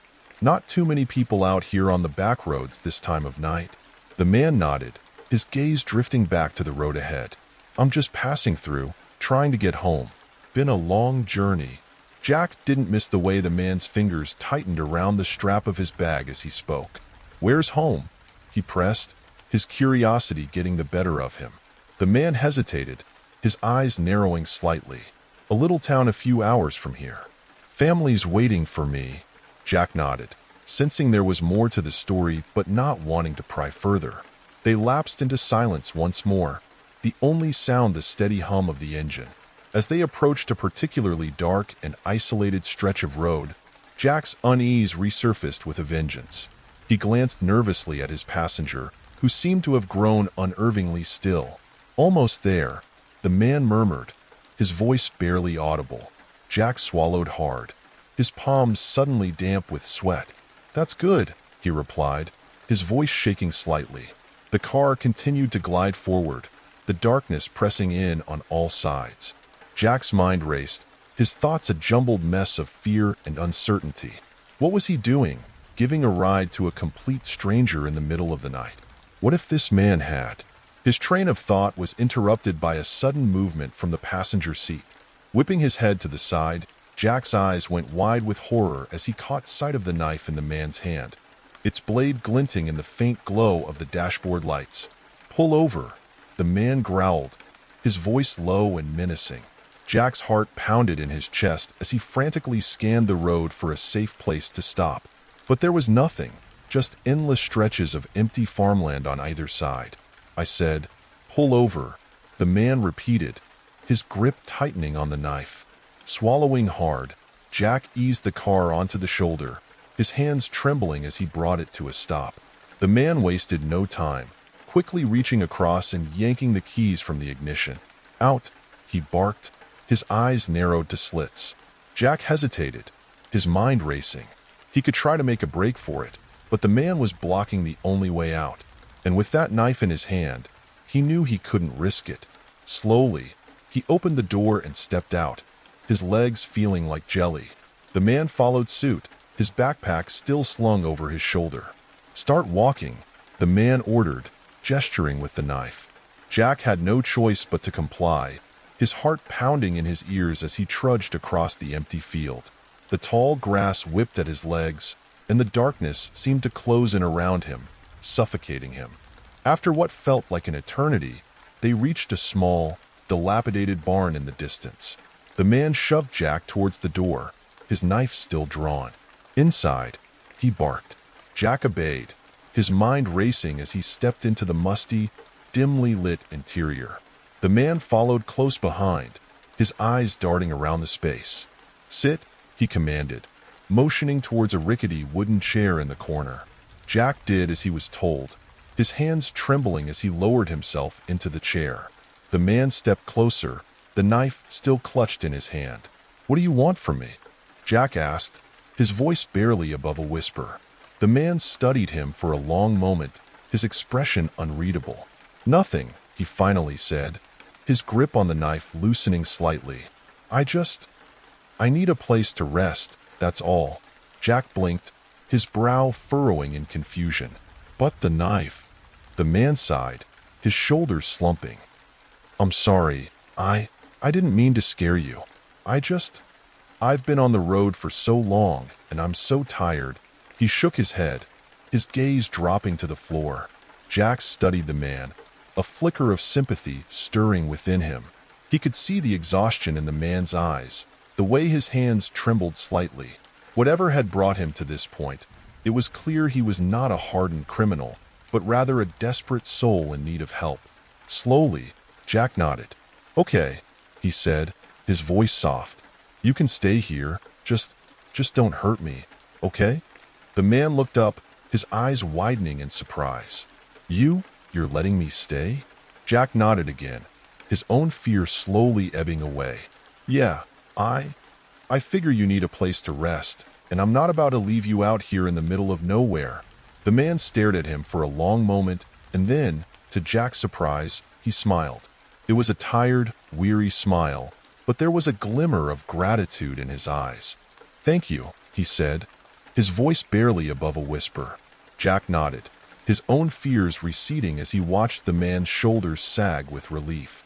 He knew he was taking a risk, but something about the man's haunted expression and the way he seemed to carry the weight of the world on his shoulders made Jack feel compelled to help. As the night wore on, the two men sat in silence, each lost in their own thoughts. Jack couldn't help but wonder what had brought the man to this point, what demons he was running from. But he didn't pry, content to simply offer a place of refuge for a weary traveler in need. Eventually, the man's eyes began to droop, and Jack watched as he curled up on the dusty floor, his backpack serving as a makeshift pillow. With a sigh, Jack reached for an old blanket that had been left behind and gently draped it over the man's sleeping form. As he settled back into his chair, Jack couldn't help but feel a sense of unease. He knew that come morning, he would have to face the consequences of his decision, whatever they may be. But for now, he was simply grateful to have provided a moment of respite for a stranger in need. And as the hours ticked by, Jack found himself hoping that the man would find the peace and rest he so clearly craved. For in that moment, they were not strangers, but two souls connected by the shared experience of life's unpredictable journey. If you enjoyed these nightmarish stories, don't forget to hit that like button. And if you want more bone-chilling true stories delivered straight to your feed, make sure to subscribe and ring that notification bell. The first frost came early that year, leaving delicate patterns on the greenhouse windows. I'd been tending to that greenhouse for nearly 30 years, ever since Sarah and I bought the place. It was her idea, really. She always dreamed of growing her own vegetables, teaching our children about the miracle of seeds becoming food. Now, 15 years after her passing, I still maintain it, though more out of habit than passion. My name's Thomas, and I've spent most of my life as a carpenter. These days, I'm retired, living alone in our farmhouse in rural Vermont with my German Shepherd, Rex. The kids visit when they can, but between their careers and families, those visits have become increasingly rare. I don't blame them. Life moves forward, even when parts of us stay rooted in the past. The greenhouse stands about 50 yards from the main house, connected by a gravel path I laid myself. Sarah used to joke that it was her sanctuary, her little piece of paradise. Even in the dead of winter, she'd bundle up and make her way out there, checking on her winter greens and early spring seedlings. The structure itself is nothing special, just aluminum frame and glass panels, but it was always filled with life. That changed the day we lost her. For months after, I couldn't bring myself to step inside. The plants withered and died, and I let them. It wasn't until our youngest, Emily, came home for Christmas and quietly began cleaning it up that I finally forced myself to help. We worked together in silence, clearing away the dead plants, washing the windows, and preparing the soil for new life. It became my way of keeping Sarah's memory alive. The first strange occurrence happened on a Tuesday evening in late October. I'd stayed up later than usual, trying to finish a small woodworking project in my workshop.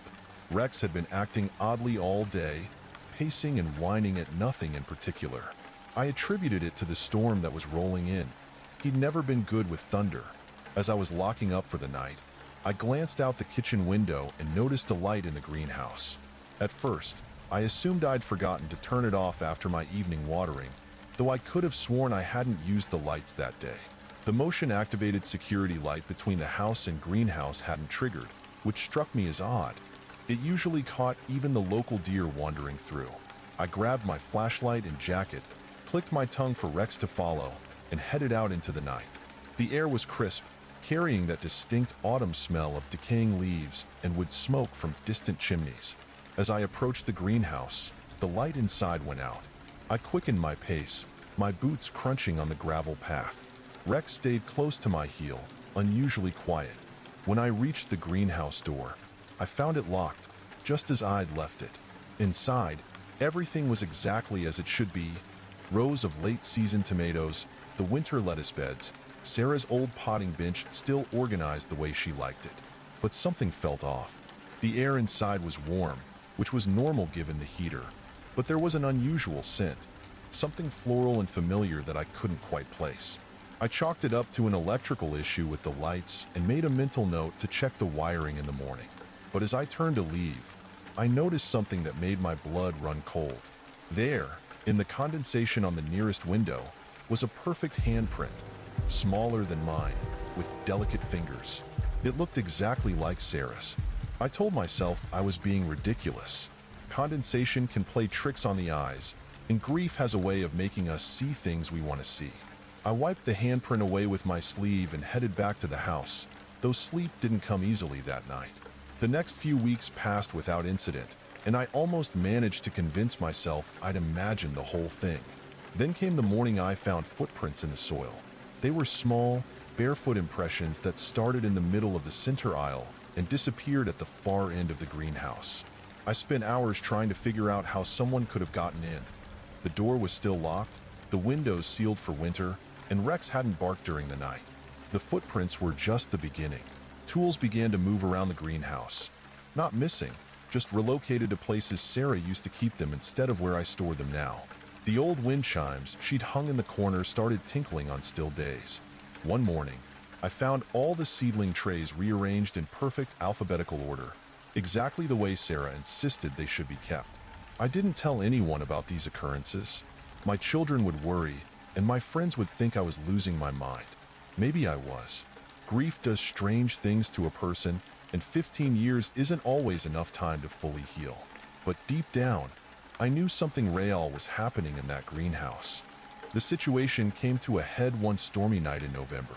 The wind was howling, rain lashing against the windows, when Rex's barking jolted me awake. He was standing at my bedroom window, hackles raised, staring intently at the greenhouse. Through the curtain of rain, I could see lights moving inside. Not the overhead lights this time, but what looked like a flashlight beam dancing among the plants. This time, I knew it couldn't be my imagination.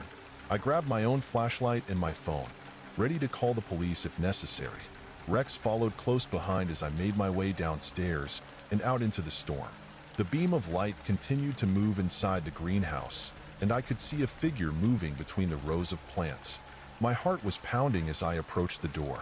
To my surprise, it was unlocked. I threw it open, flashlight beam cutting through the darkness, and stopped dead in my tracks. There, standing at Sarah's old potting bench, was a young woman I'd never seen before. She was soaking wet, wearing what looked like pajamas, and staring at me with wide, frightened eyes. "Please," she said, holding up her hands. "I can explain." It turned out her name was Alice, and she lived in the house about a mile down the road. The old Peterson place that had been empty for years until a few months ago. She suffered from sleepwalking, something that had gotten worse after her own mother's death the previous year. She'd been finding herself in strange places, with no memory of how she got there.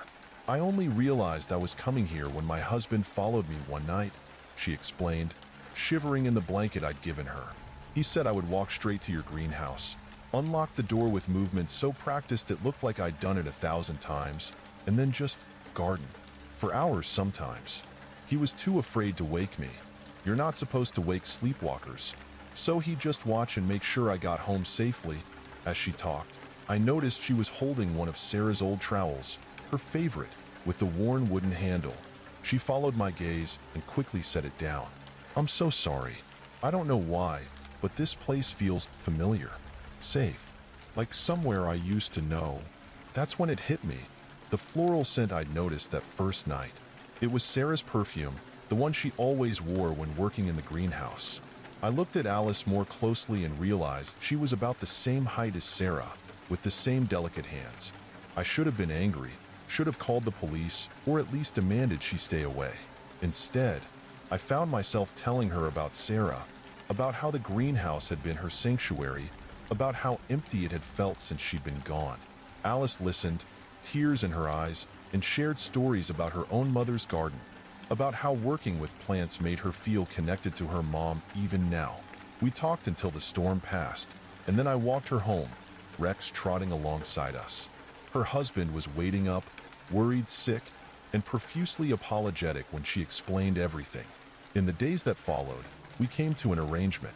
Alice would come to the greenhouse during the day, helping me tend to the plants properly for the first time in years. Her sleepwalking episodes gradually decreased, and the strange occurrences in the greenhouse stopped completely. Sometimes, on quiet mornings when the sun is just beginning to warm the glass panels, I catch a glimpse of Alice working at the potting bench, her movements so similar to Sarah's that it takes my breath away. In those moments, I like to think that somehow, through all the mystery and coincidence, Sarah found a way to bring new life to her sanctuary, to help another lost soul find peace among her beloved plants. Rex doesn't pace anxiously anymore, and I've started sleeping better too. The greenhouse is once again filled with thriving plants, organized exactly the way Sarah would have wanted them. And if sometimes, on still days, the wind chimes tinkle without a breeze, well, I just smile and get back to gardening. Life has a way of coming full circle, of healing wounds we thought would hurt forever. I've learned that ghosts aren't always something to fear. Sometimes they're just memories finding new ways to keep love alive. Sarah's greenhouse is full of life again, and in the end, that's all she ever wanted. And so, Thomas and Alice continue to tend the greenhouse together, keeping Sarah's memory alive through every plant they grow. Rex still watches over them both, and on quiet mornings, the wind chimes still tingle without a breeze. Sometimes the most beautiful connections bloom in the most unexpected places. If you enjoyed this story and would like to hear more like it, please don't forget to hit that like button. It really helps the channel grow. And if you haven't already, consider subscribing and clicking the notification bell to join our storytelling community. Your support means the world to me. Until next time, sweet dreams, or perhaps pleasant nightmares.